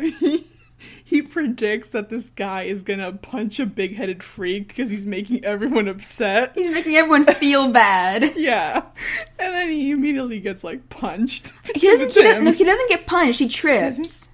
Oh, okay, yeah. Yeah, he doesn't get beat up. I'm like, but Huey, your intuition was wrong. You didn't get beat up. Well, you did, but nobody punched you. Yeah. But this is the whole like big-headed freak. Yes. Oh shit! And then he bounced on his head down the flight of stairs, and then landed back in the mansion. Mm-hmm. Where he's back to normal. Yes, thank God. Sore head. Yeah. I love that the guy who was going to punch him had a Gizmo Duck shirt on. Yeah. It was a nice. I love whenever they. Like acknowledgement across episodes. Mm-hmm. Like, Gizmo Duck is a huge superhero. People are going to be wearing shirts of him. And someone just is. There's bootleg merch of Gizmo Duck out there. He does not get any royalties. No. Not like us. Hey. We have a merch store, people. I'm gonna plug it real quick. The link will be in our show notes. Yeah. Anna's making cool stuff all the time. I am. We have a Daisy shirt now. Yes. With this Daisy. Mm-hmm. If you wanted to get a shirt with DuckTales 2017's version of Daisy, we have one up there. Yeah. Anyway, plot. Huey, like, everyone kind of goes around Huey, and Huey's like, I should never be allowed to know that much information ever again. Good. I'm glad he learned this lesson. Yeah. And I fucking love this. I don't know why I love Zeus so much. He's just so... I love that he's made him so dumb. Yeah. Because he tries to sneak out of the room. Mm-hmm. And everybody watches him do this. Because he's like a 6-foot giant guy. Everyone watches him, like, crawl down the stairs and out of the room. And then they go back to what they were doing. Yeah, they're like, okay then. And he goes into the kitchen because he's going to use her phone in the kitchen. The phone, like this regular landline that he uses to call up his brother, Hades. Yes. And here we have the best ever interpretation of Hades, Lord of the Underworld. Yeah. He just looks like an aging rock star. He does, and it's fantastic. He has a little Bluetooth, headset, just clipped to, like, I guess his ear, where the ears would be. He has, like, what is this makeup? Goth makeup? Yeah. Like on his eyes, like goth. Thick eyeliner, and like the makeup, and like he's wearing black lipstick. Yeah. It's really a phenomenal look. I love it. And I noticed, I didn't even notice this. He has his version of the laurel wreath is a gold, like, clip, like a pin, like a pendant, pinned to. That's what that is. Pinned to his cloak, because the rest of his outfit is all black, and I'm like, why does he have that one thing of gold? And I'm like, oh, that's probably like his power thing. Yeah. Like, Zeus had the wreath. Even Selene has a crown. Storkules has like this headband thing. Yeah. Oh, okay. That makes sense. Yeah, it like kind of stands out with all the goth, the black rock star look. Yeah. And he's voiced by Christy Mentopoulos. Fun. Which is fun. Yeah, it's such a fun voice. It's a fun voice, very fun look. And when he's sitting on a throne, which is upon a pile of bones. Which is a killer look. Forgot to mention that. And he's texting. Yeah, and I love his phone rings, and it says, caller unknown, scam likely. That's so funny. But he answers. Yeah. I would never. I never answer any goddamn I calls. never answer my phone. I got accepted into grad school, and I did not answer the phone call. That was my acceptance call. Oh, no. I was looking at I played the voicemail, and I saw the transcript, and I saw, like, congratulations, you've been accepted. I'm like, oh, holy shit. Yeah, so Zeus is like, Hades, you're my favorite brother, how you doing? And Hades is like, like, I'm still stuck in the underworld. Where you put me. Yeah. And Zeus is like, yeah, that's nice. How about you? How do you feel about causing an undead uprising around McDuck Manor? Mm-hmm. And Hades like, no, like, I'm a little busy, keeping the Titans that you locked in here for all of eternity in here. And then Zeus gets an idea. He's like, okay, then, like, that's what I have to do. I have to defeat a Titan again. Because that's going to prove, me worthy of everything. Yeah, and I think he covers the wrong part of the phone. When he, says his plan. He covers the, where's the part that you listen to? Is that the receiver? Receiver, yeah. He covers that part. The part that goes to his ear. He covers that. Oh, yeah, he does. Wait, quick funny story. So when I was in college, I would call home, and then one time I was talking to my mom, and she's like, okay, I'm gonna let you speak to your dad. And I was like, okay. And so, yeah, hi, up on, and I just hear my dad, he can't hear me, so I'm like, okay, what's wrong with the phone? And then he my mom comes back to see what's wrong with the phone. Apparently he'd been holding the cell phone upside down, so he could not hear me because it was the wrong piece of the phone, and I just dying laughing. Wow. Wow. These stupid rectangle phones. Yeah, it's like the side looked the same. Yeah. So Zeus tries to command, to get Hades to release a Titan, and Hades is like, dude, you have no power over me anymore. Yeah, he's laughing at him as he's texting the group chat that includes Athena and Poseidon, and they are mocking Zeus for having lost his powers. Hades, I command you to release one. You can't. You don't have powers. Who told you? It's all anyone's talking about. It's hilarious. You're hilarious. And Zeus has such weak comeback game because all he says is, you're hilarious. And he angrily hangs up. Yeah. I love that they have a group chat. Have what? I love the group chat. Oh my god, yes. The Greek gods. Hades has a smartphone, which implies that the other gods have smartphones, and they have a group chat where they talk about Zeus behind his back. And so, we go back to the talent show. And Webby, who is the one who deserves these god powers, honestly. Yeah. She's the only one who uses them correctly. But it all goes terribly wrong. No, even then, she uses her powers correctly. She unleashes her wrath on the people. So, she, her little talk to Selene is that, when things get rough, the thing that kind of brings the team together is always friendship. Yeah. And so she wants to be the goddess of sunny friendship, get along time. Yes. Yes, so she gets zapped to the pier. The boardwalk. And she has weather powers, too.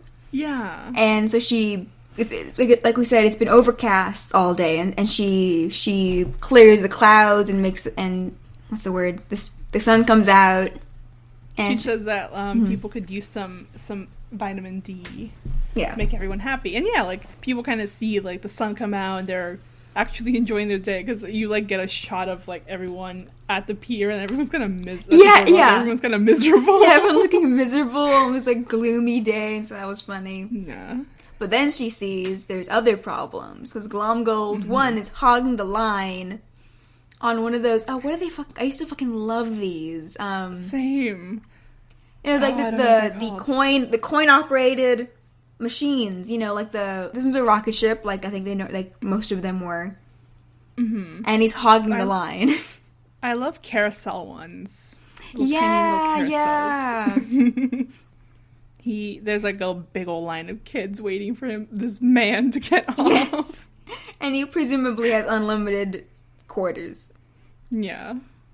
And some. So Webby's like, you know, you need to share. And so she, like, directs a ray of sunlight to, like, burn Glomgold alive. Yes, she, like, roasts, like, the metal and in turn is roasting him as well. And so he tumbles out and crawls away. And he's, like, he's all red all over. And then we, like, two, like, kids are, like, one of them selling a secret to another one. There's, like, a whisper, I assume about Webby, like, oh, what the fuck is going on? Yeah. And that upsets Webby. And what did she do? It's awful! She gets like a little rain cloud to specifically drench this girl, and she starts crying, because obviously. Yeah. And so Webby's like, no crying, everyone hug! And so she makes everyone hug each other. And this is when she goes mad with power. Yes. Because she sees, other people are upset. Nobody's getting along. Yeah. She just says, like, she literally, like, I mean, Glomgold steals a drink so he can pour it over himself from a little kid. And she's like, stop fighting, like, and she says, tremble before the terrible might of friendship. And her eyes are glowing, like, blue, and, like, she's causing lightning strikes that cause fires on buildings. She brings the clouds back in, and she, like, controls the lightning, and so now they're, like, half of the boardwalk's on fire. Since she gets zapped here, her hair is, like, has been more animated than usual, like, moving, like, with the wind, so that was a neat detail with her, like, kind of storm abilities. Yeah, I was gonna say, it very much, like, reminiscent of Storm. No, even, like, the eyes glowing is very much like Storm. Stop fighting! Be free! Tremble before the terrible might of friendship! Thank you. And I love this. She goes mad with power. And in Celine's like 30 seconds. Yeah, no, real quick. I love Celine's like, okay, that's enough. Yeah. And she brings her back. And, like, I love that. When he goes up to Della, and she's like, oh, I think I messed up there at the end. And Della's like, are you kidding me? Like, you were terrifying. That was great. Even, like, Huey and Louie even congratulate her. They're like, fuck yeah, you were so scary. If they were to choose any of the kids, Webby's the obvious choice. Yeah. Because our next audition... My lord. Take it away, Faby. So, I don't know. Am I, like, redeeming Dewey? A theater kid of my own heart is the thing. Because this kid is stuck in, like, an 80s, 70s dance movie. I've never seen Fame, but it's Fame. He comes up, and he's dressed in, like, what's it called? Like a little headband, like a little lycra. He's wearing leg warmers. He's carrying a boombox. Yes. And Della's like, okay, son, like, she's gonna give him advice, and he's like, don't worry, Mom. It's an audition. I got this. Yeah, because Della makes a face like, this isn't gonna go. Yeah, like, oh, what the hell? Yeah, because he's dressed like an 80s aerobics video. Yeah. It's literally like, he gets the wreath on his head because Selena's like, okay, and he presses play on his little boombox, and he just does like a dance on. He just does a dance routine, and then he stops and he's like, did Scrooge see? Did I win? And Celine's like, why didn't you use any god powers? And because he fucking forgot. Because I love this moment of, like, in Dewey's head, because he stumbles at one point, but he recovers, and he lands it, and it's like this great, like, had this been a dance movie, that would have been the beautiful moment. Would have been it. Yeah. But no, like you said, like, he's like, did Scrooge see? And Selena's like, what are you, and he's like, oh no, like, I forgot, like, can I redo it? And no, he doesn't get a redo. I love Huey and Louie go to clap, like, as their duty as brothers, but they just kind of look at each other in disgust, and they don't. Yeah. Webby does give Dewey a pity clap, though. Yeah. Dewey just heard audition. He forgot what it was related to. He tuned out the rest. Yeah, he got lost in the sauce. So yeah, we go back to this date, and like, you can tell that Donald isn't fully enjoying himself because he's waiting for whatever the hell Storkules is about to do. Yeah, and because he and Daisy are sitting like at the bow, the back of the boat, or the stern. I think it's the stern. I think the bow is the front. I might be completely wrong. They're sitting at the back of the boat, the stern, whatever. And he and Daisy have drinks with little umbrellas in them. Yeah. And, like I said, he's, like, clearly, like, on the lookout for whatever Storkules has planned. But, Daisy goes and clinks their glasses together, and he tunes back in. She, like, goes to cuddle up with him. Yeah. It's so cute. Mm-hmm. And it's very short-lived because immediately Donald sees what Storkules is doing. Oh my god, yeah. He looks over Daisy's shoulder, and then, on the, poolside? Yes. Storkules has kidnapped Cupid. Yeah. Who is probably his cousin or something. Probably. I don't remember. I took class 6 years ago. Yeah. Kidnapped him, tied him up, and stolen the arrows from him. Yeah. And he's gonna shoot them. Yeah, which I'm like, Storkules, no! No. Which Donald does too, like, no. Yeah, Donald shakes his head silently. I love the arrow, it's not like a pointed arrow. It's, it's like a heart imprint kind of thing. Yeah. Shakes his head no, and Storkules is like, oh, okay. Goes and, like, comes back with, like, 5. 6. Like, way more arrows to shoot them with all these arrows. And Donald just, again, silently shakes his head violently. Like, bitch, no. And Storkules is like, Storkules, yes. Yeah, the cut between Donald shaking his head and Storkules nodding obliviously is really funny. And we don't get to see the impact because we get this, like, faraway shot of the manor and just, like, the water coming up. Like, yeah, because I think Storkules hit the boat. Yeah. Because we see half of the houseboat is in the pool. It's been, like... Yeah. Knocked over because I guess he hit it with his super god strength. Yeah. Like, it's like, even if they would have hit, like, the love effects or whatever, it's like he just hit him with, like, multiple arrows at his full strength. No. God. So Donald and Daisy are knocked into the pool. And for whatever reason... The garbage bags he tied up and dumped down there with bricks float back up to the surface. Yeah, I guess the bricks fell. He didn't. Yeah, it wasn't. Yeah, they weren't tied up. So so she got knocked into the pool by Donald's weird toga wearing friend, ex-boyfriend, ex-boyfriend. Yes, important ex-boyfriend, and she's been knocked into the pool, and now there is garbage floating around her.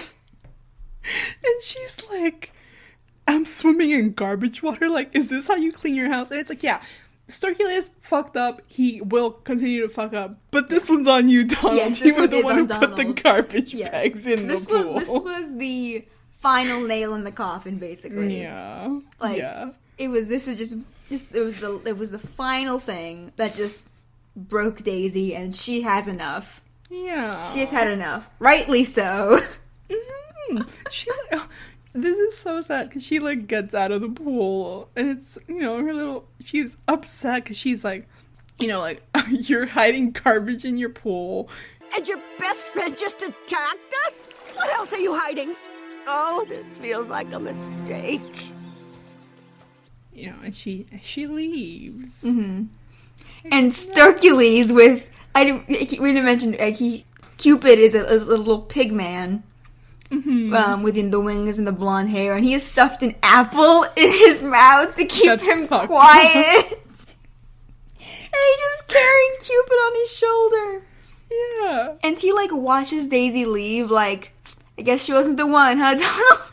Yeah, he specifically said that she wasn't the one for us. Yeah. Like, hey.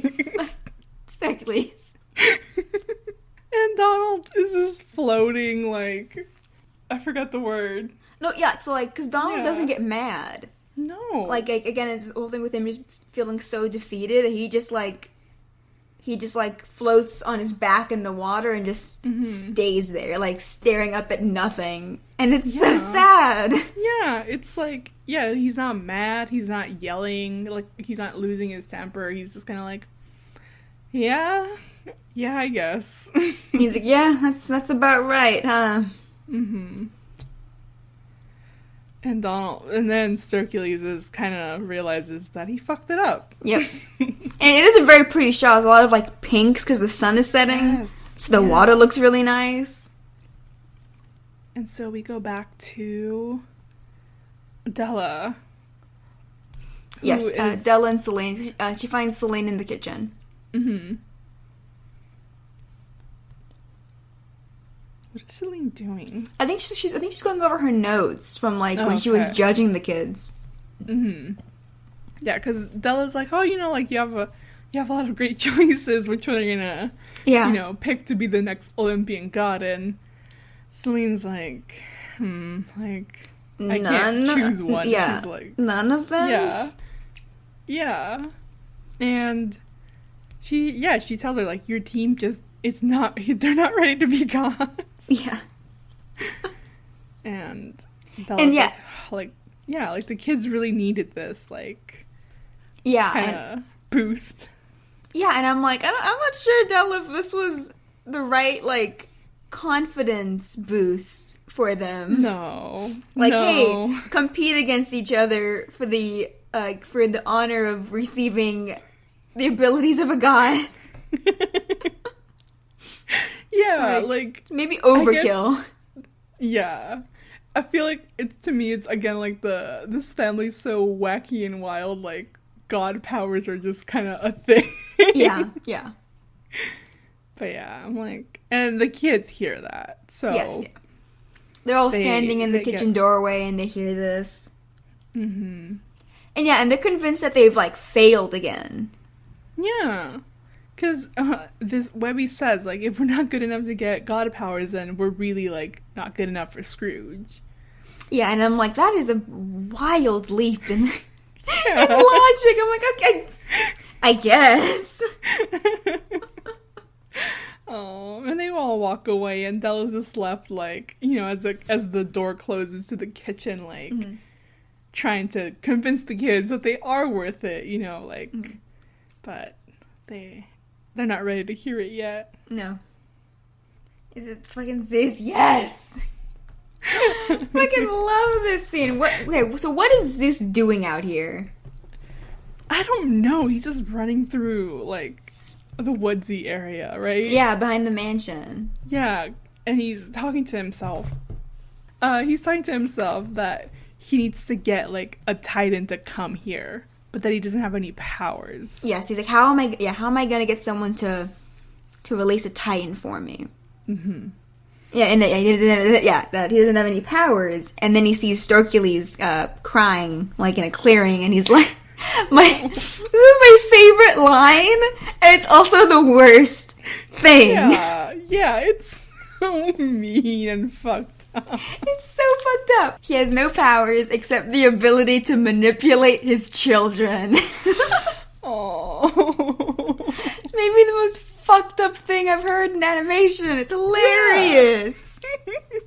Just like blatant, like, oh yes, I'm a horrible father. Yeah, I make it a habit of emotionally manipulating my children. Mm-hmm. Like, my son is here crying. I don't know why, and I don't care why he's crying, but he's upset. Yeah, he's like blowing his beak with a little, like, thing of grass, blade of grass. He's using blades of grass to blow his nose. And Zeus is like, yes, my son is emotionally vulnerable. I can take advantage of that. He's such a piece of shit. It's so funny how much of a piece of shit he is. Yeah. And how much he fails at anything he attempts.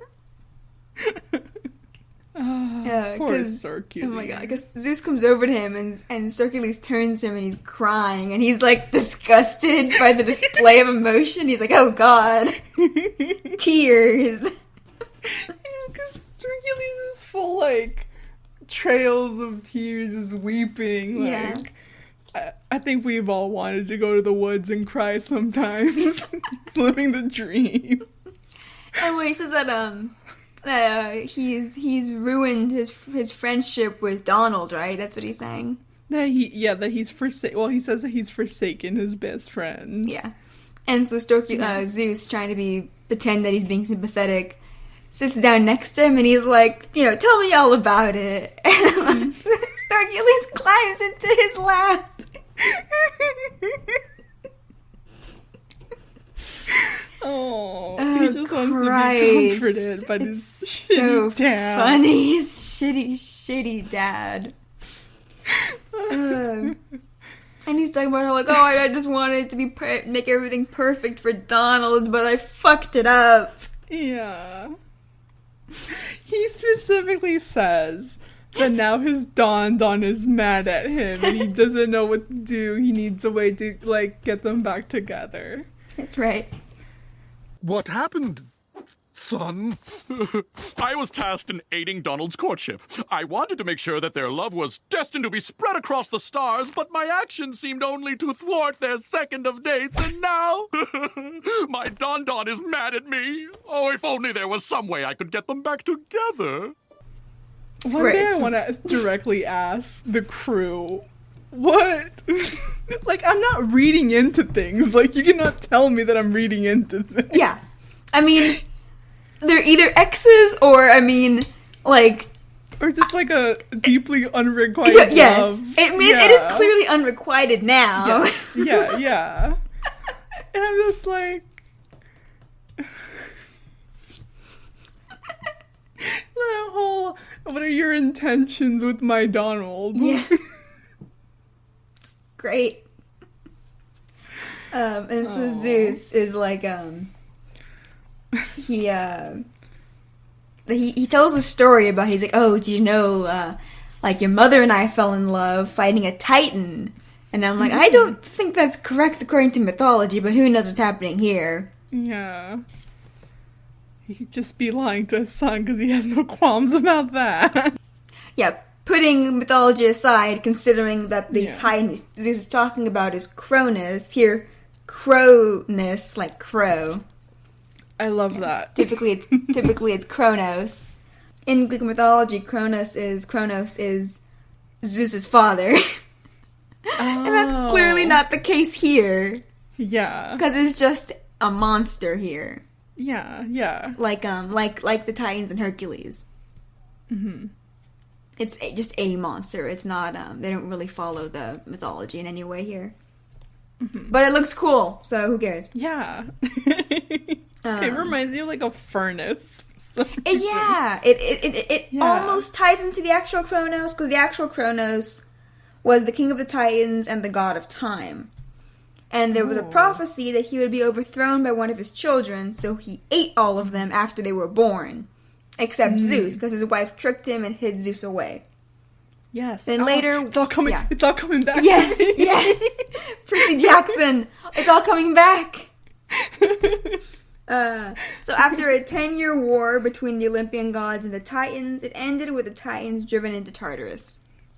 And it's the whole thing with, Zeus locking the Titans away kind of thing. And it kind of works here since Kronos eats them all.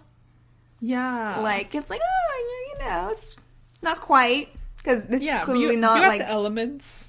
Yeah, like because the Kronos here is clearly just like a monster. But, neat little detail. Kind of thing.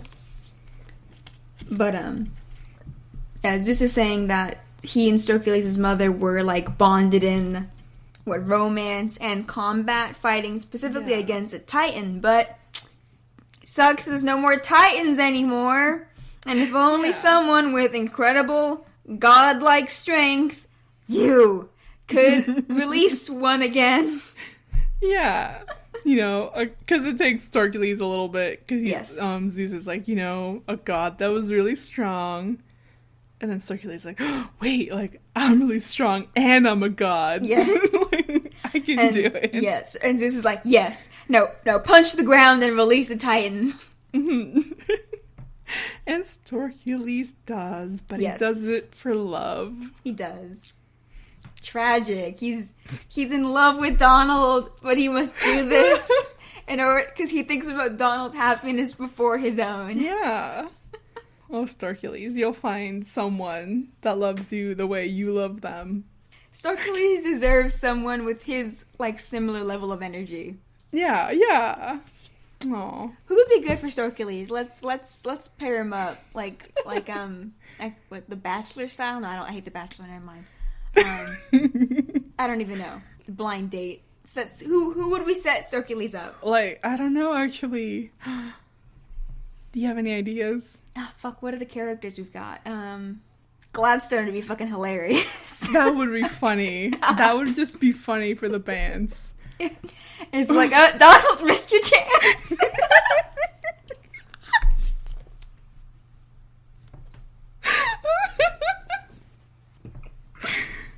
We don't even have to discuss anymore. That's the best choice. Thank you. I'm trying to think, what are the characters even are there? I mean, is Gladstone just it? Is that the winner?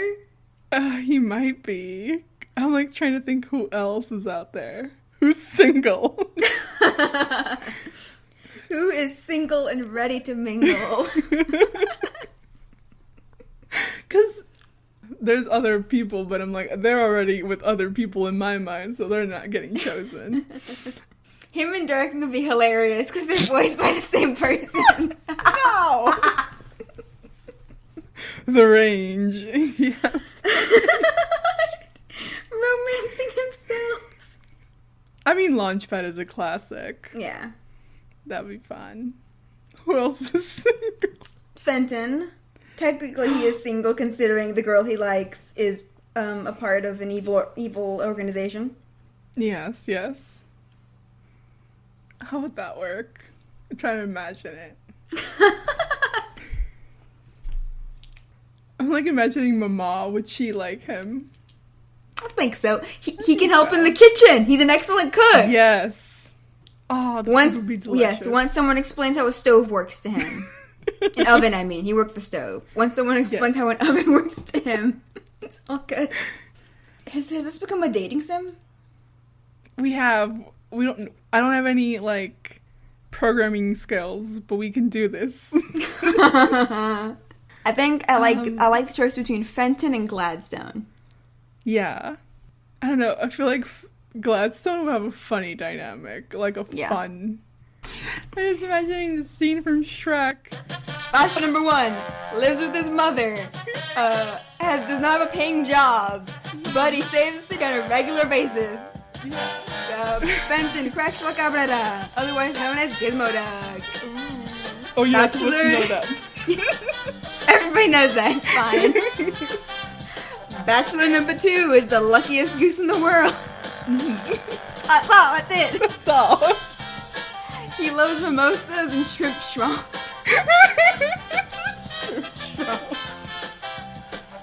Asha, do we have a third bachelor? All the goddamn beagles. I can't say Storkules with a villain. No, yeah. Oh, he's too good. Benzino Castellini, we did it. Benzino Castellini! Bachelor number 3! He's a playboy, race car driver, aviator. He's got it all. He's got it all. That's bachelor number 3. Dial 1 if you think Storkules should end up with Fenton. Dial 2 if you think Storkules should end up with Gladstone Gander. And dial 3 if you think Storkules should end up with Benzino Gasolini. Thank you, folks. That'll be all. Alright, thank you for joining us for our first and last episode of Storkules, Will He, Won't He? Where we try to pair Storkules up with a deserving bachelor. Yeah. Our first and last episode. He deserves love. He does, but he's not getting it today. No, right now he fucked up real bad. Yeah, he fucks up real bad. So he punches the ground and he splits it open. And it's one of these like really dramatic like shots that DuckTales is good at. Like the animation of the ground, like, because we see this jagged crack appears in the ground and it splits open very dramatically. And immediately we get like this giant like fist, like hand coming out of the ground. Yeah. And it's like, damn. It looks cool. Yeah. And so we go back to the kids. They're in like the living room, I guess you would call it. Yeah, it's like the main TV room they're always in. Yeah. And Louie's like putting an order in for pizzas because, you know, sad equals eat pizza. Yes. It's been proven with Scrooge and Magica. Yeah. When you're at your lowest, you surround yourself with empty pizza boxes. Or just pizza boxes with pizza in them. They gotta get empty somehow. Yep. And he says to the person, like, no, that we don't deserve any toppings. And he says it so sadly. I just have such a craving for Domino's right now. Domino's does not deliver in my area. It doesn't. Oh, I was about to brag that I had Domino's today. Oh my god, I hate you so much. That's weird. Why? Do you remember when we were in San Francisco and we tried to get Domino's delivered? Yes, but at night. They were too busy. It was like a Saturday maybe. It's when we went to the Mabim Bam show. Yes, yeah. Was it? It was the night of the Mabim Bam show, right? Like after we saw it. Yes, yeah. And they were like, they called us back and they were like, yeah, it's gonna be like 2 to 3 hours for your pizza. And we're like, no, thank you then. Yeah, like, okay, no thanks. We'll just order some Chinese takeout. Yeah. Yeah, oh my god, I want some Domino's so bad. I haven't had Domino's in, oh my god, what month is this? January, December, October, November, October, September, August, like July would have been at the earliest the last time I had Domino's. Oh no. That's weird that you don't have Domino's nearby. Oh my god, I'm so upset. I will say though, the Domino's we got today, for some reason, like, it was like too flat. Like, I'm like, my brother was like, they like half-assed her pizza. Yeah, oh, that sucks. I remember the last time I ever got Pizza Hut, our pizza came burnt. Like, last week, I think it was. Yeah, I ordered like sushi because I was like, hey, the world is in shambles and I want sushi for myself. Yeah. And I ordered it, and then I ordered like a bento box, like a small bento box. Ooh. And some sushi on the side, like, it's like the baked one. Ooh, okay. And I was like, the bag was a lot bigger than I thought it was going to be, and I was like, whoa, like, and they gave me like double portions of things. Yeah. And then I saw the baked sushi, and it was a little too crisp, and I was like, they were probably like, we're not gonna remake this. Give her some extra tempura on the side. Yeah, they did when they're like, fuck. It's too late. Just give her extra everything else. Yeah. To make up for it. Yeah, so I was like, it's fine. Like, I got like some sashimi that I didn't order, so. Yeah, oh my god. Hell yeah. We're gonna make everyone listening to this want pizza or sushi or both. Both. Good. Feel my pain. Yes. God, yeah. But, okay, so. Anyway. I don't know who chose this little joke moment, but it kills me. So the kids are like, you know, upset on the couch, and Della comes in with her mugs of hot chocolate because she wants to cheer them up, and she like spills some on Webby's face. Yes. And Webby just like, ow. Like, doesn't react further to having, like, scalding hot chocolate kind of dribbled on her face. Yeah. And fucking Scrooge comes in to make everything worse. Talking about the cool new team that he is going to be employing to replace the kids. He has, like, this powerful squad. Yeah! It's Penumbra as, like, the brawn, he says. He has Quack Faster as the wild card. And he has, Jin to provide, like, special reconnaissance, he says. Yeah. And I'm just like, are you just calling people and see who picks up? I mean, that's where he was for 2/3 of the episode, I guess. Just, he still has a Rolodex. He's going through his Rolodex. And, like, there's people who have died on that, and he hasn't updated it. Yeah. He calls up. He's like, oh, my condolences. Yeah. It's like he died 15 years ago. It's like Fulton Gearless. He's like, oh, my bad. I just imagine, like, Penumbra getting the call, like, who is this? We've never spoken. Oh, Scrooge. And he's wearing, like, a little backpack, right? Yeah, like, he's ready to go. He's gonna meet these guys. But I'm like, this seems like a lot for an adventure that seems like a whatever adventure. Yeah. Like, you could have formed this, like, crack shot team whenever you wanted. Yeah.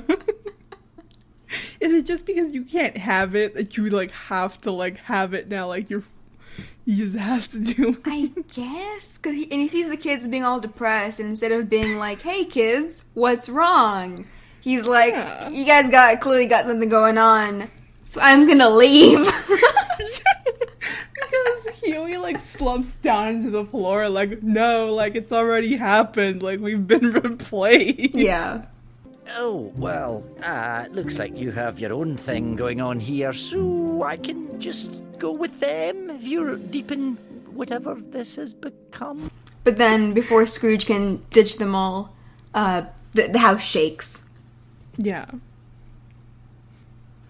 And we go outside Kilmotor Hill, where Daisy is driving away from the mansion in this very cute purple convertible. Yeah, I love that. This poor car gets kind of destroyed. Yeah. Let's hope someone's godlike powers, or I would say, or Scrooge's infinite wealth can fix it. And she's talking to herself as she's driving away, and this is probably the most interesting Daisy has ever been since she was created ever. I won't be his mother, teaching him to take the trash out and not drop it in the pool, managing his play dates with his weird friends. Oh, but he is cute, and I feel like I can be myself around... No! You do not need to fall for another man who needs saving! Yeah. Because she's saying to herself, like, I'm not gonna be his mom, like, teaching him to take the trash out and, like, not drop it in the damn pool. Yeah. Like, she says managing his play dates with his little weird friends. And then she's like, oh, like, but, like, he is kind of cute, you know? And she says, like, I feel like, importantly to her, like, she feels like she can be herself around him. Yeah. I don't need to fall for another man who needs saving. That's the most interesting thing Daisy has ever said. I'm like, yeah. Who's another man? Oh, the implications of that. Yeah. That she hasn't had, like, luck in love. Mm-hmm.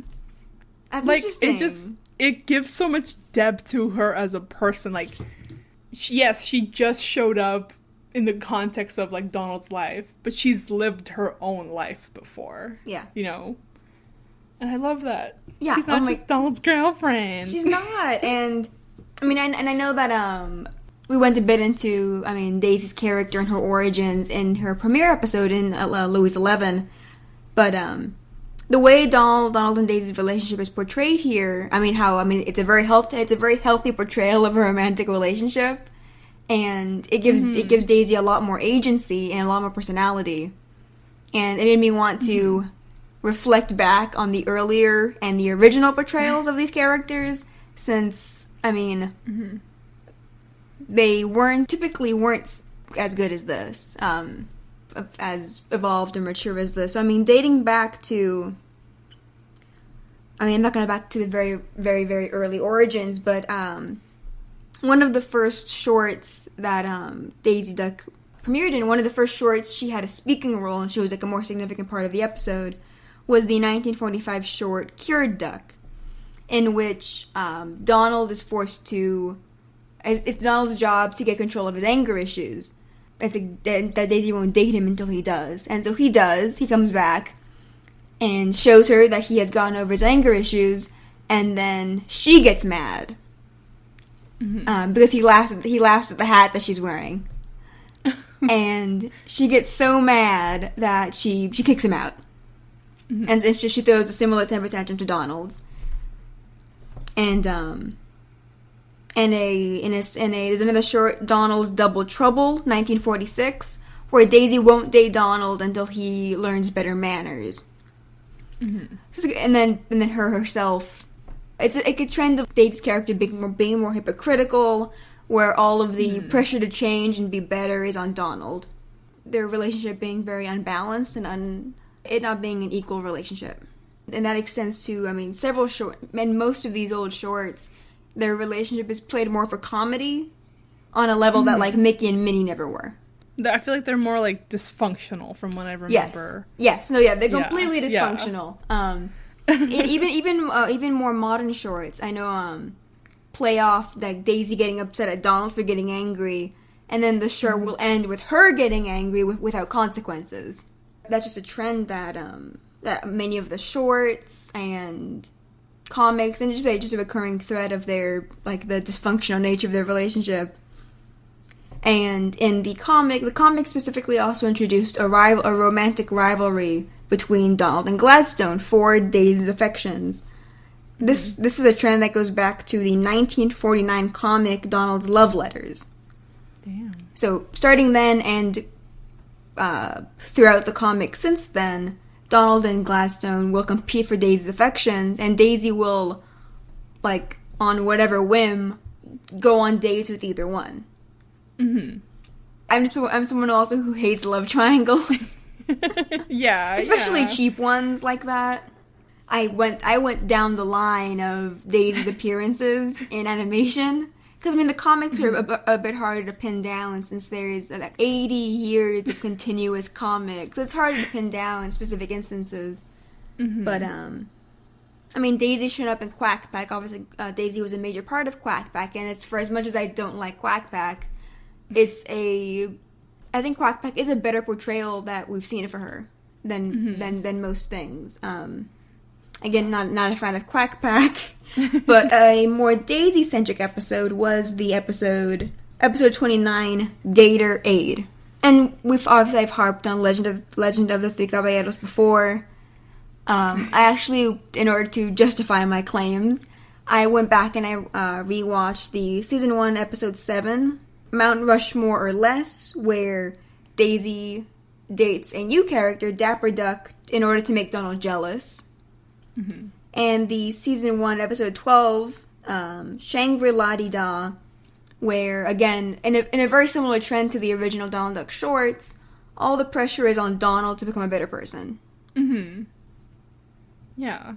I am not a fan of that whole thing. Yeah, no, yeah. It's not good. No, yeah. It's just an example of the dysfunctional nature of the relationship that it was surprising to see in such a recent cartoon. But of course, I mean, the relationship hasn't always been portrayed as terrible. Again, Quack Pack is a fairly good example of a better take of the characters. I know we're big fans of Mickey's Three Musketeers. Yeah.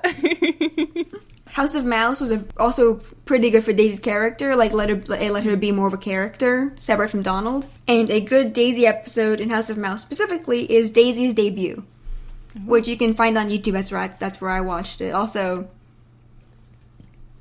just made me really nostalgic for House of Mouse, which is a fantastic cartoon that I really hope Disney Plus upload soon, because it's amazing cartoon. Because I was telling Anna that I've always wanted to watch it, and she was like, "Bitch, you have the internet, you can watch it now as an adult." And I was like, "You're right." Yeah, I mean, I found the one episode in perfectly fine quality on YouTube. Mm-hmm. There's definitely other places you can watch it, but I do hope that Disney Plus eventually does upload just in order to get it in that better quality. Yeah. And subtitles. Yeah. The show does a really good job of just portraying a really fresh take on Donald and Daisy's relationship. Mm-hmm. That's really sweet, it's really cute, but also it gives Daisy a lot more depth and like a lot more respect than she typically gets. You know that she has her own like baggage, and he does too, and that's not like the joke.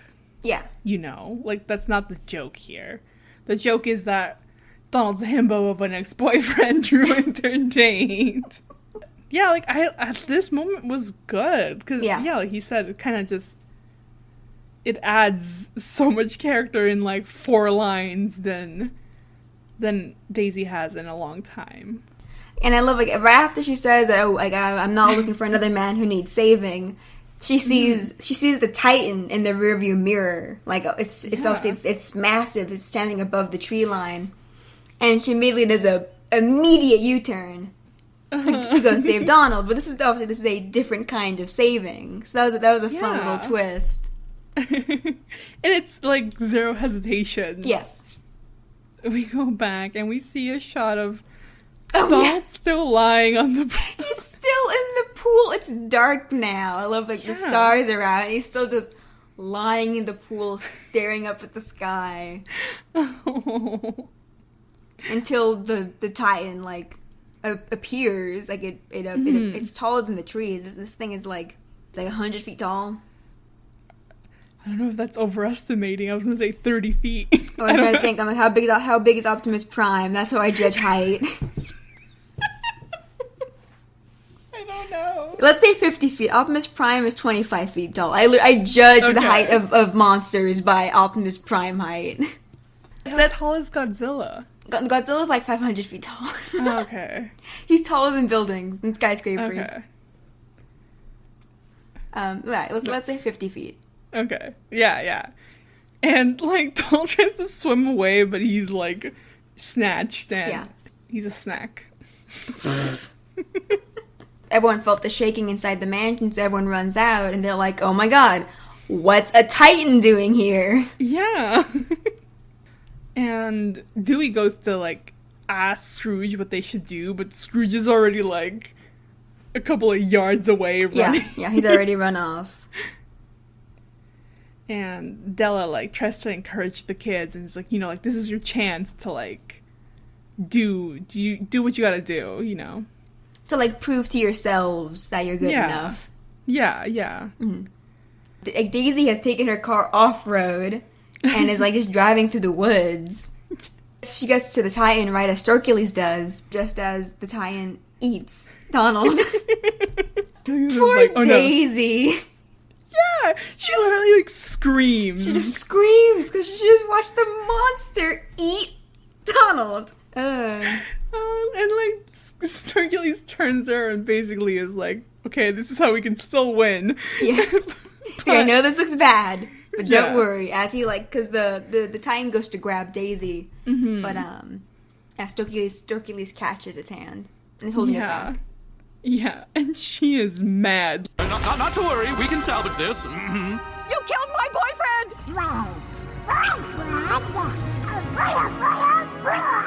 And the scene is so cute because Donald is still alive. The Titan has, like, he's filled with jelly. And he has, like, the Titan's gut is like a prison. Yeah. I mean, I guess it's probably like, it's probably not jelly. It's more like like a saliva type of coating kind of thing. Like, do you remember Monsters vs. Aliens? Yes. The movie apparently that everyone hates, The Blob. Yes. That like like that. That kind of like It's like a gelatinous, like it's hollow inside. It's not full, like to the brim with like this some gelatinous thing. But yeah, there's like some like, I don't want to say secretions, but I'm gonna say it.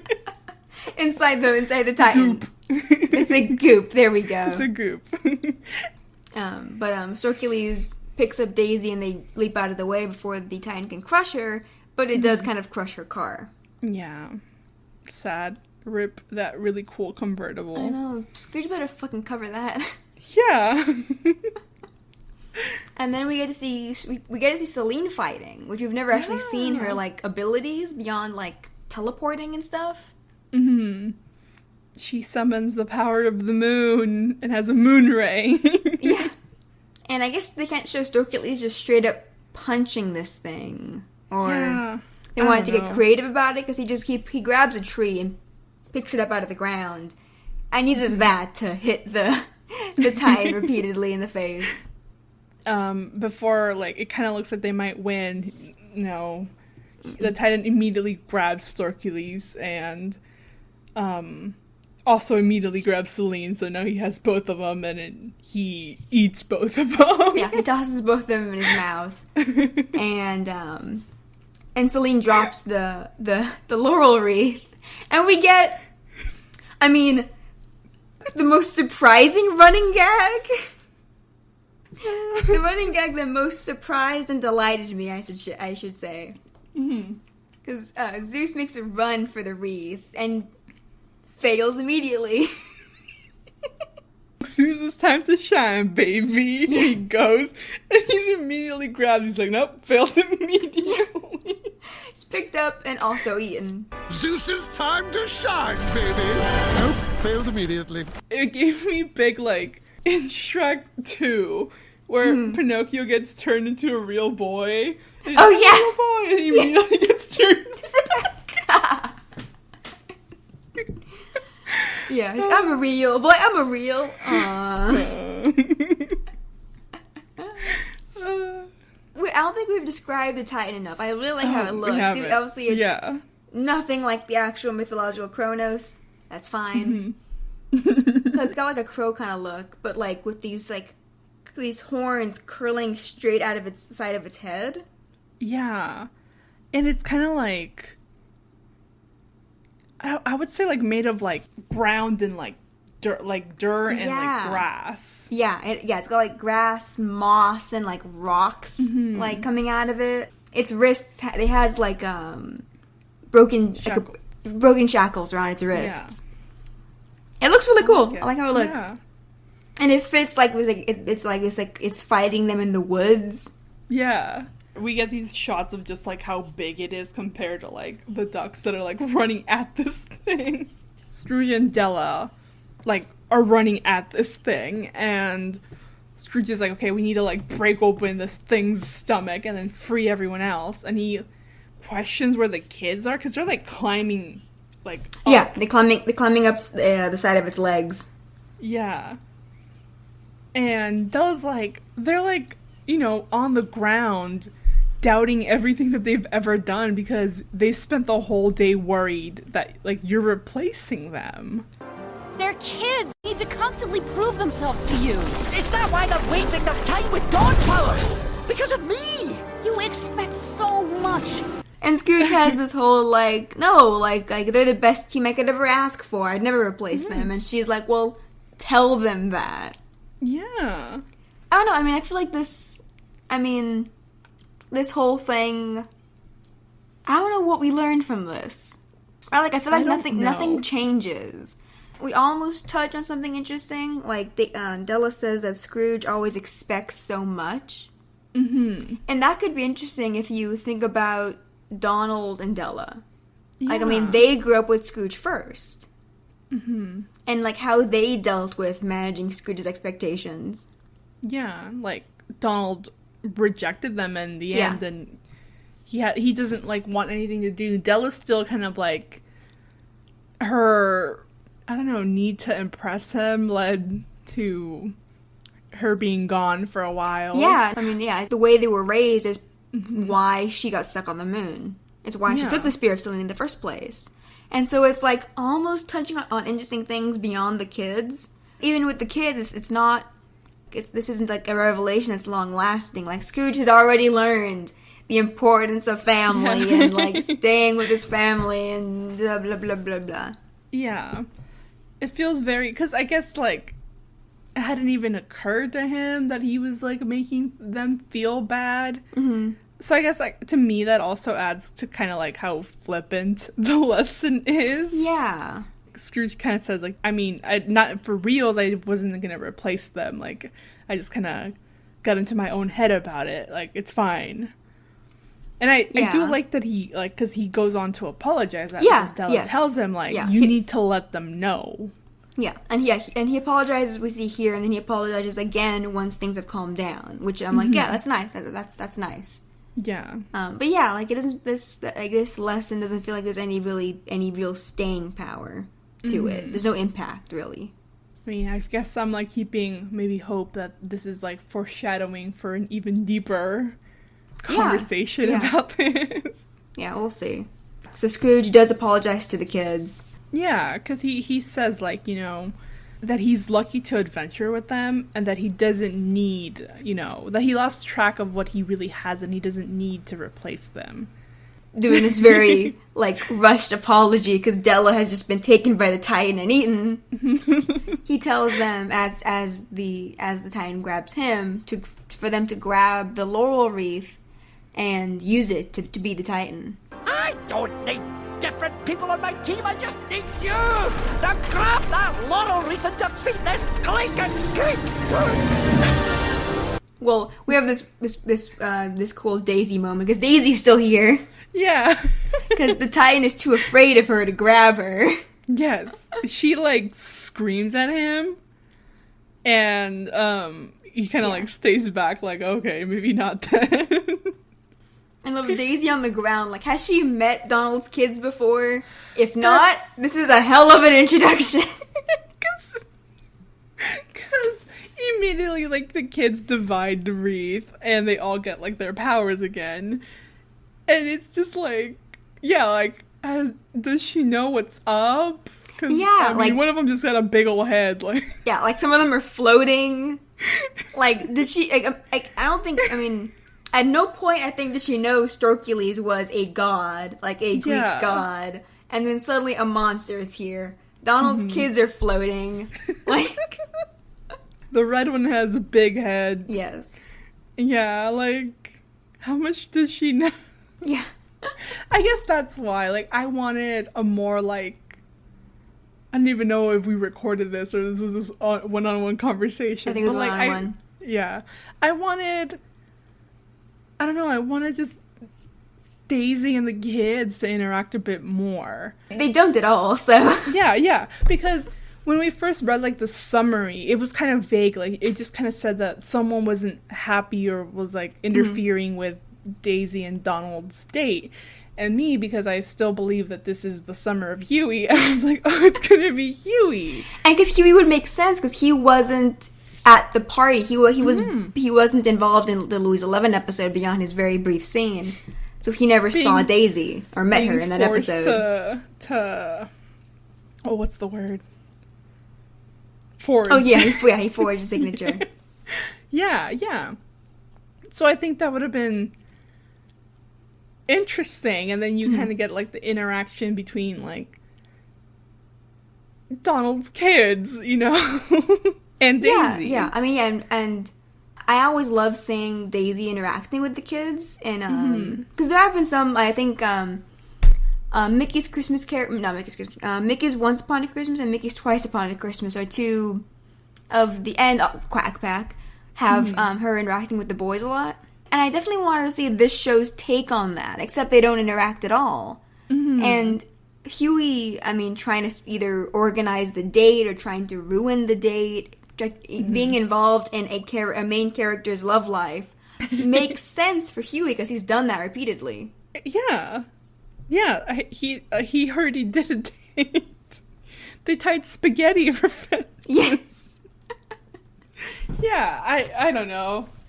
I guess I'm glad to see Storkules, but I didn't know we were getting Storkules. Yeah. And yeah. Because she just kind of, like, takes it at face value. Yeah, like, I don't know if more reaction to... Because one thing to, like, in her first episode was, oh, criminals have taken over this party, we have to fight these regular people criminals, to a Greek titan has crawled out of a crevice in the ground, this 50-foot tall monster who has eaten my boyfriend. Yeah, and now leagues his apart. Kids, yeah. Or his... Yeah, there's, like, the supernatural to regular crime is a big step. Yeah. Yeah. Yeah, I don't know. I mean, if you were to take out the kids trying to get god powers aspect and have it be, like, Huey and Storkules trying to ruin... Like, Huey trying to convince Storkules to ruin Donald's date. Like, manipulating Storkules in a way that he ruins Donald's date. Oh. Like, that could be interesting. Mm-hmm. But... Yeah. We like to speculate and talk about things we want the show to do. Yeah. And I mean, you know, I hope that with the episodes we have left, we do get some more interaction with her and the kids. Yeah. I do really like Daisy in this episode. Yeah, same. Because, I guess, like, we'll breeze through the fight. The kids beat it. They beat the Titan. And I guess, okay, well, Dewey gets, like... super strength, it looks like. Strength, and, like, super jumping, because he jumps from the ground up to the Titan's face. Mm-hmm. He has powerful feet. Yes, which we said was at least 2 Optimus Primes of height. Yes. And yeah, like, they defeat it pretty easily. Like, they kind of turn parts of it to gold so it can't move. Dewey kicks it, and then Webby electrocutes it into presumably unconsciousness. Yeah. And then it's gross. He vomits everyone back up. And so they're all covered. Gonna slit his stomach. I know.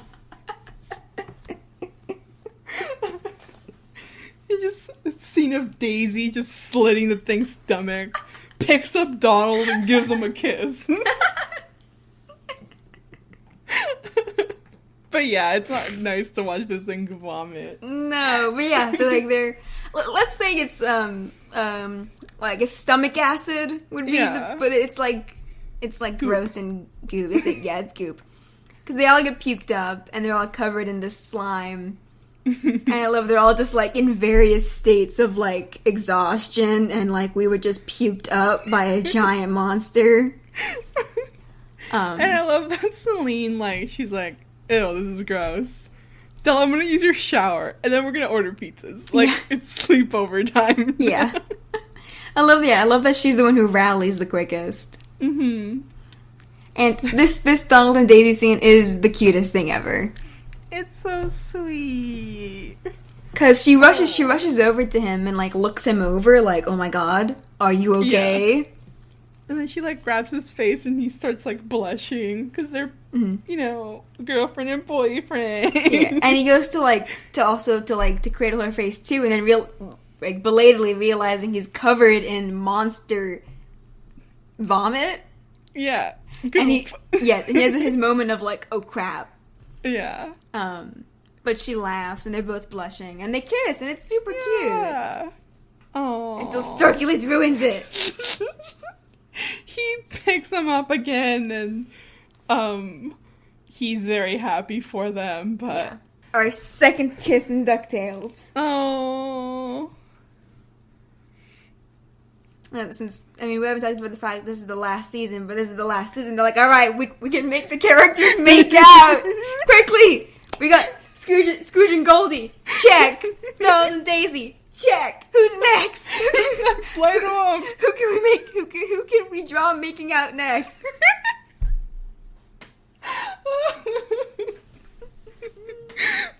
Storkules and Benzino Gasolini here.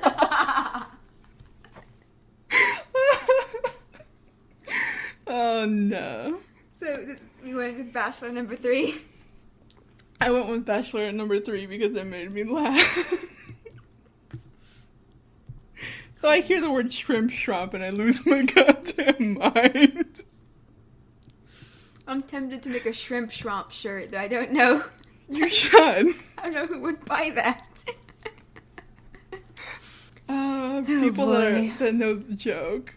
Get your God, we're losing our minds. We haven't mentioned it, but it's really late, y'all. We always record so late. Yes.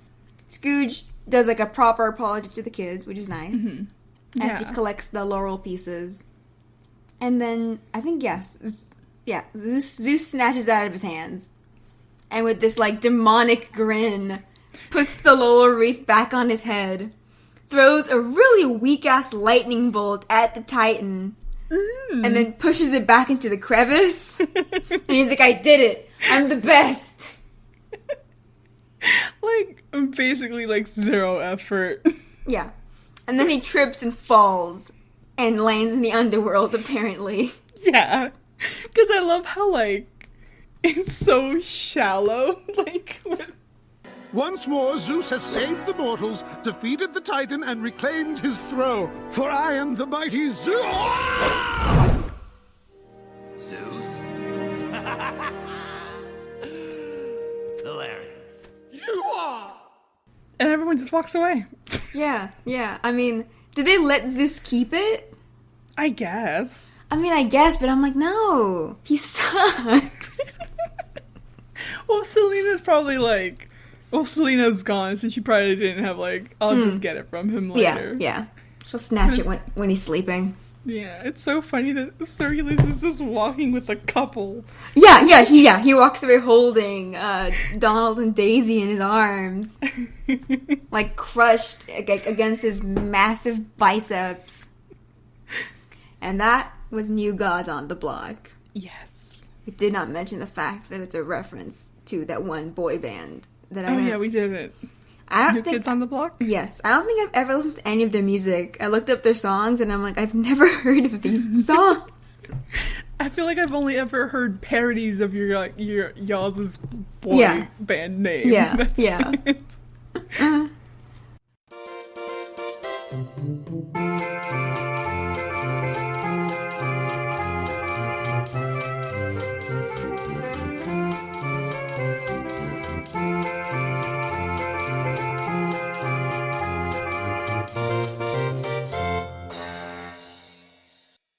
We shall start with our Twitter questions.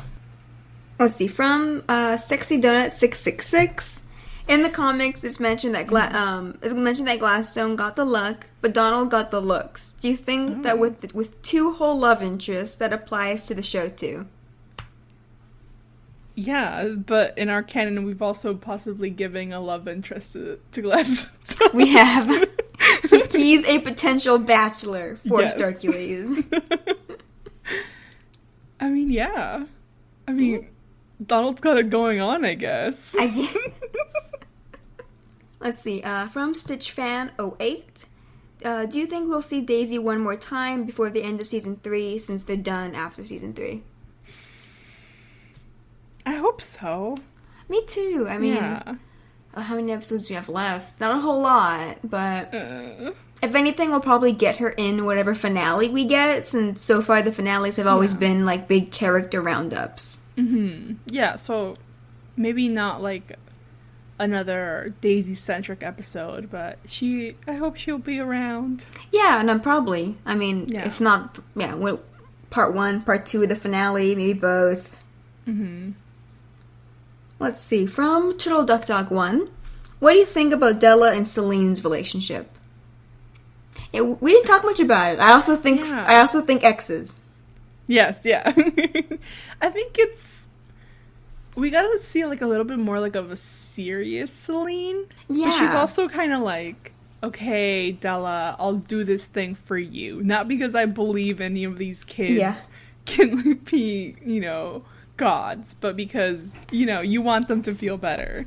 Oh, yeah. Sleep over after this. Yeah, I know. They order pizza, making a movie night. I didn't think about the fact that this was a more serious Celine than we have seen. Yeah. But yeah, no, I think I did like, her obvious friendship with Della is really nice. That we've had ever since the Spear of Celine episode. Yeah. I like to see Della's friends. Yeah. Let's see, from Aaron Harpy. How do you guys like how Donald and Daisy's relationship was shaping up in this episode? Who do you think she dated in the past that she had to take care of? Also, scale of 1 to 10, how gay was Storkules for Donald? About 1,000. I was gonna say 11, but yes.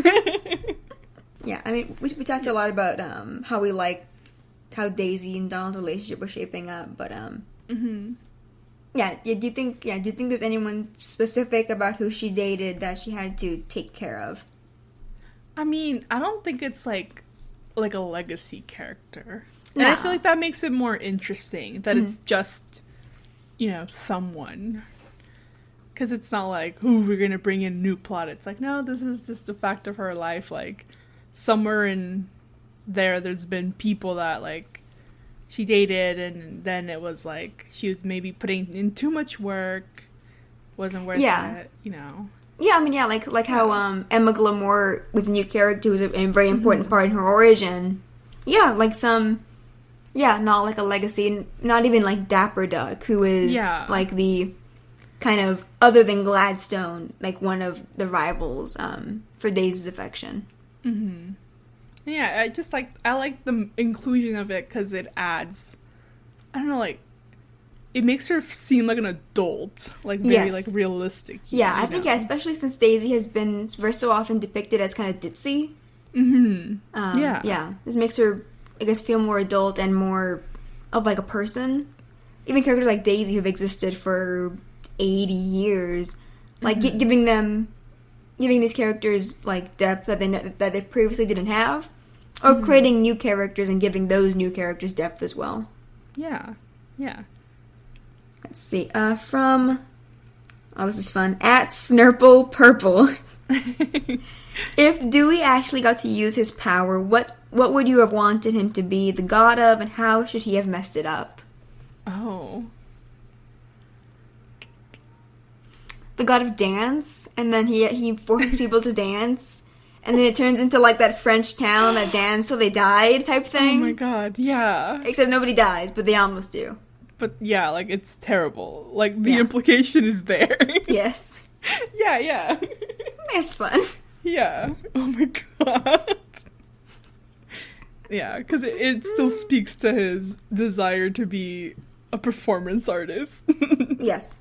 Yeah.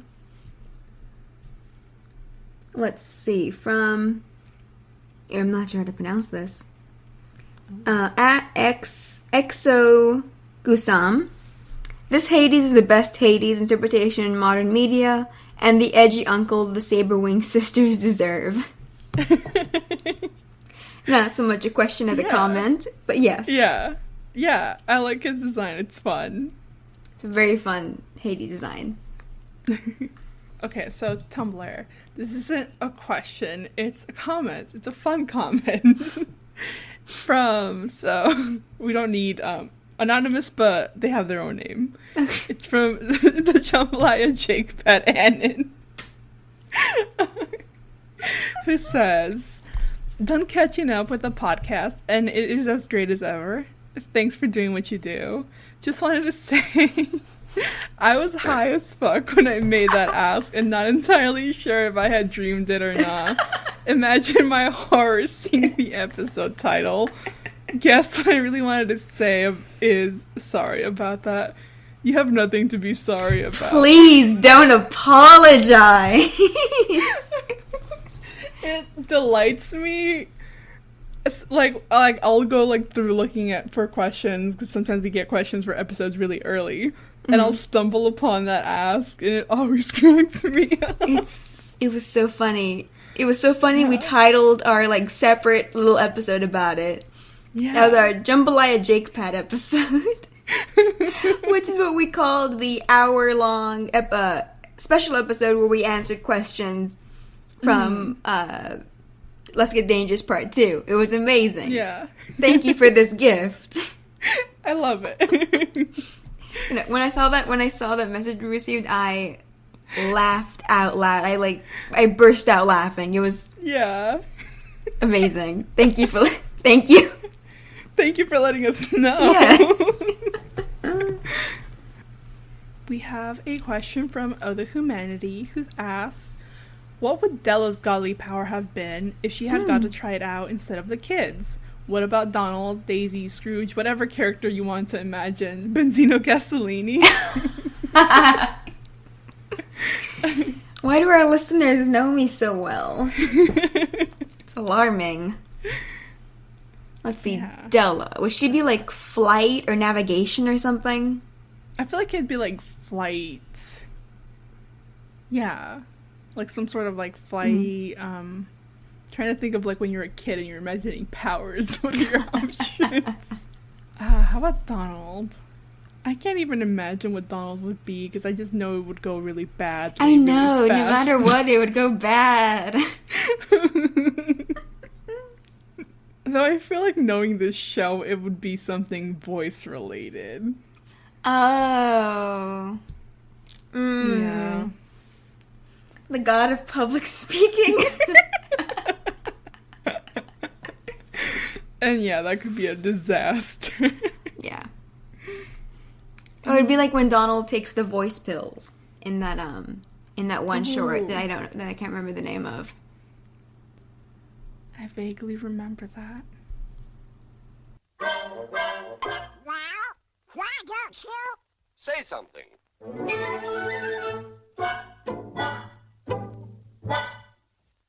1, 2, 3, 4. Testing. Yeah. And then would Scrooge just become like the god version of an accountant? Daisy? What would Daisy do? Maybe like an Aphrodite type? Oh, yeah. Yeah. Benzino Gasoline. He doesn't need any god powers. He already has godlike good looks.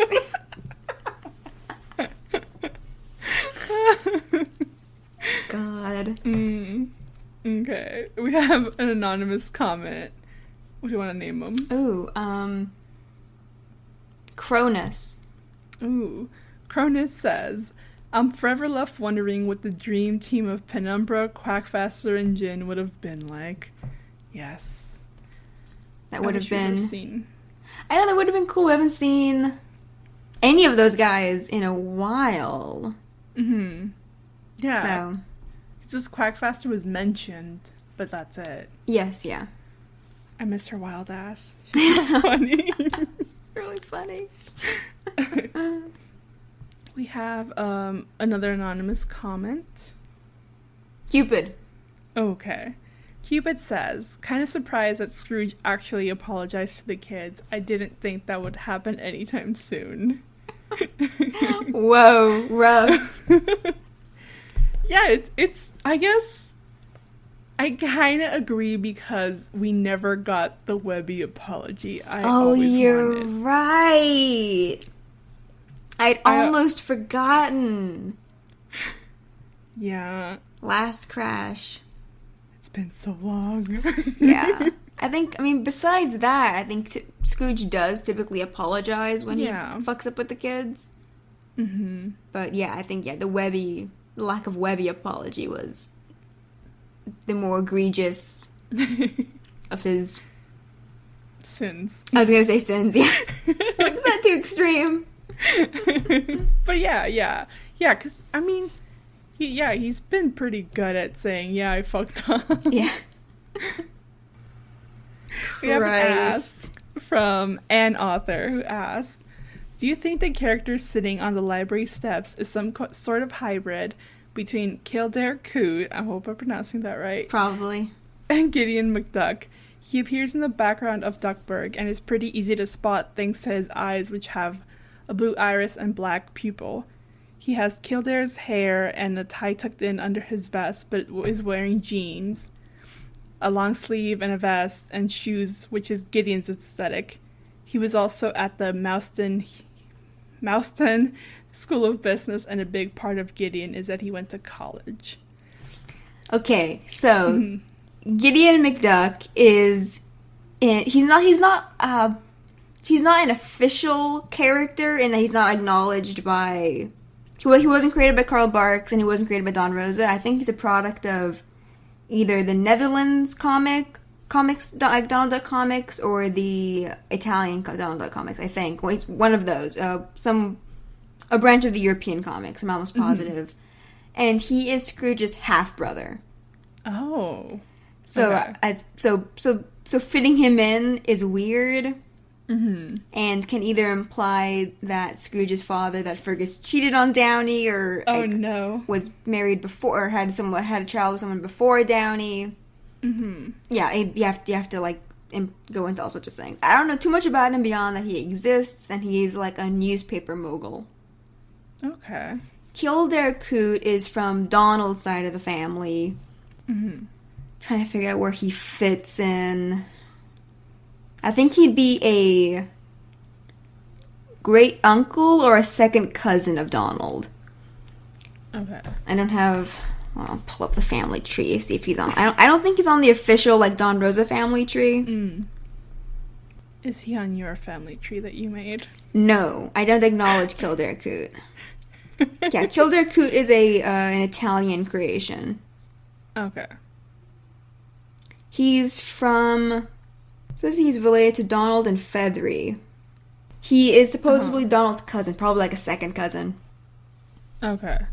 Yeah, and this character does kind of look like a hybrid between the two of them, vaguely, but we've seen this character as a background character as early as season 1, and I don't think there's anything beyond their very distinct looking background character. Mm-hmm. I believe you. Thanks. So, a while back, we got a very nice message from Thomas, but specifically they asked a question at the end saying, well, it was much more of a comment than a question, but still, I want to say it. So, they say, I'm curious if Storkules and Donald read as strongly as ex-lovers to you in New Gods on the Block as they do to me. I remember my ex-boyfriend doing that overly jovial, still protective thing when he first met my new female partner, now spouse. Ooh. So that was really relatable to me. And I can't wait to hear y'all's thoughts. Yeah, yes. I mean, we've always kind of said, like, since the beginning. I mean, I think we've said that, yeah. I mean, that Storkules is, like, in love with Donald, and now it's unrequited, or now we're like, okay, now they're exes now. Yeah. We've determined that they're exes. Mm-hmm. Yeah. I don't know. That's one of those things where I'm like, I would like to talk to the crew. I never asked the crew anything. Nah. But to be like, what were your guys' why? I want to know. Because it's fun, you know? Yeah, no, it's a fun character. It's a lot of... I really like Storkules. Let me see. We do have a couple more questions. Let's see. From Anonymous. Now I'm going to ask you to give me a name. Oh. Who else is in this? Let's just go with Penumbra. She wasn't in this. She wasn't in this, but she was mentioned. Fine. So Penumbra asks, well, it's more of a comment. In the show, it's all about family. I'm glad there's more toxic family awareness with Zeus, and that the scene with Storkules hit close to home. Yeah, I'm sorry it hit close to home, but yeah, I don't know. I always appreciate when they include kind of like complex relationships in the show. Yeah, because because Storkules is kind of naive. He's very naive, and I mean, we know Zeus is the worst, but they're like, hey, he is really the worst. Yeah. And just like I don't know, like what's the term? Making a show of it with very like pointed, I guess, with humor, but that is also kind of tragic. Yeah. You're just like, for me, it's like he was already a scumball, but like, see how like lower he can go. Yes, yeah. And I'm like, yeah, seems about right. Yeah, to the point where it's like, oh yes, he is like, we're going to say what he is doing. He's going to emotionally manipulate his son. Yeah. Yeah. Let's see, from another Anonymous. I already forgot what names you used. Did you already say Quack faster? Fine, Quack faster. Quack faster? Yeah. Okay. Quackfaster says, Storkules is the ultimate anti-wingman. And also, by the way, bought a Gene the Genie sticker. It's super dope. Oh, thank you so much. Yeah, thank you. And yeah, we do have Gene the Genie stickers in our store. Link in the description. Let's see. From Ensign77. Who loves Donald more, Storkules or Daisy? Oh, Storkules. But it's like a blind love. Like, yeah, I was gonna say to a fault. He loves him to a fault. Yeah, he wouldn't see any of Donald's flaws ever. Yeah, and Daisy and Donald are both flawed individuals who like love each other, and it's more balanced. I will say that. It would be a much more balanced relationship. Mm-hmm. So vote in for who's Storkules' bachelor. Yes, yeah. Bachelor number 1, bachelor number 2, or bachelor number 3. Dial now. Let's see. Another anonymous. Oh, Poseidon. He wasn't there, but I enjoyed. He was in the group chat. God siblings trying to give their respective crushes godly powers was very cute. Yeah, that was very cute. I guess what would have happened would Storkules and Celine fought again, That's right. Which sibling to give it to? That's right. It's cute. Let's see. Our last question from Tino Dos Tres. Ooh. Penumbra, Jin, and Quack faster. As cool as they are separate, would they actually be able to get along? It'd be very chaotic, to be honest. I feel like because Jin is the only, professional one. Mm-hmm. Quackfaster, I don't trust. And then Penumbra wouldn't trust either of them. Yeah. But I think they could probably pull it together at the last minute and all be professional. Oh, yeah. So they would have their own, you know what? We can actually work as a team moment. And then it would be incredible. Yes. But it'd be very, I don't trust that woman from Penumbra. Yeah. Chaos. Yes, that was our last question related to the episode. I believe we had a question. We have from Anonymous. Athena says, "Hi, I love your podcast and your store. I'm planning to order some merch from you guys soon, but before I do, I was wondering if you have any plans to create any Celine designs." Dang. Do you? I'm being interrogated. So far, no. Just because whenever I do a shirt design with an actual character on it, I have to find art that's of high enough quality that I can put it on one of my shirt designs and incorporate it. And I don't want to. I'm not going to post some horrible blurry nightmare mess. So I have to look. And find a design that works in that event. Mm-hmm. So far, no. So far, I don't have anything like that. I'm trying to put together a Storkules shirt, a shirt that has Storkules physically on it. So far, I do have a shirt with his what his apron says in Storkules and Duckburg. You can't spell deity without diet. But no, so far I don't have a Celine shirt or Storkules, though I am working on that. Mm-hmm. Yeah, they're such pretty designs. I get to see Anna's work in progresses, and it's always great. Thank you. It's mostly me being what font do I use? But yeah. Again, y'all's support to the store has been incredible. Yeah, it has been insane. We have new microphones, so hopefully this episode sounds better than previous ones. So hopefully there's a marked difference, but hopefully not enough that our old episodes sound god-awful, because that'd be sad. The first one sounds terrible. Yes. Oh my goodness. Yeah. Thank you all for listening. Again, our store will be linked in the show notes in the description.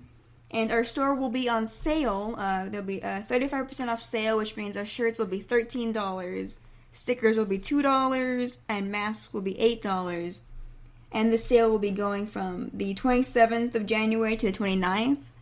Ooh. And we have sales, I mean, a lot of the time. So follow us on Twitter at Amores Patos for updates on not just our store on new merchandise, but also our new episodes. We retweet art. We retweet Disney news. Fun stuff like that. Just podcast updates. Yeah. And if you want to send us messages, comments, anything to our Tumblr at amorespatospodcast.tumblr.com. And if you do not have a Tumblr or a Twitter, you can send us messages at our email at amorespatospodcast@gmail.com. You can always leave us a review. We already mentioned it.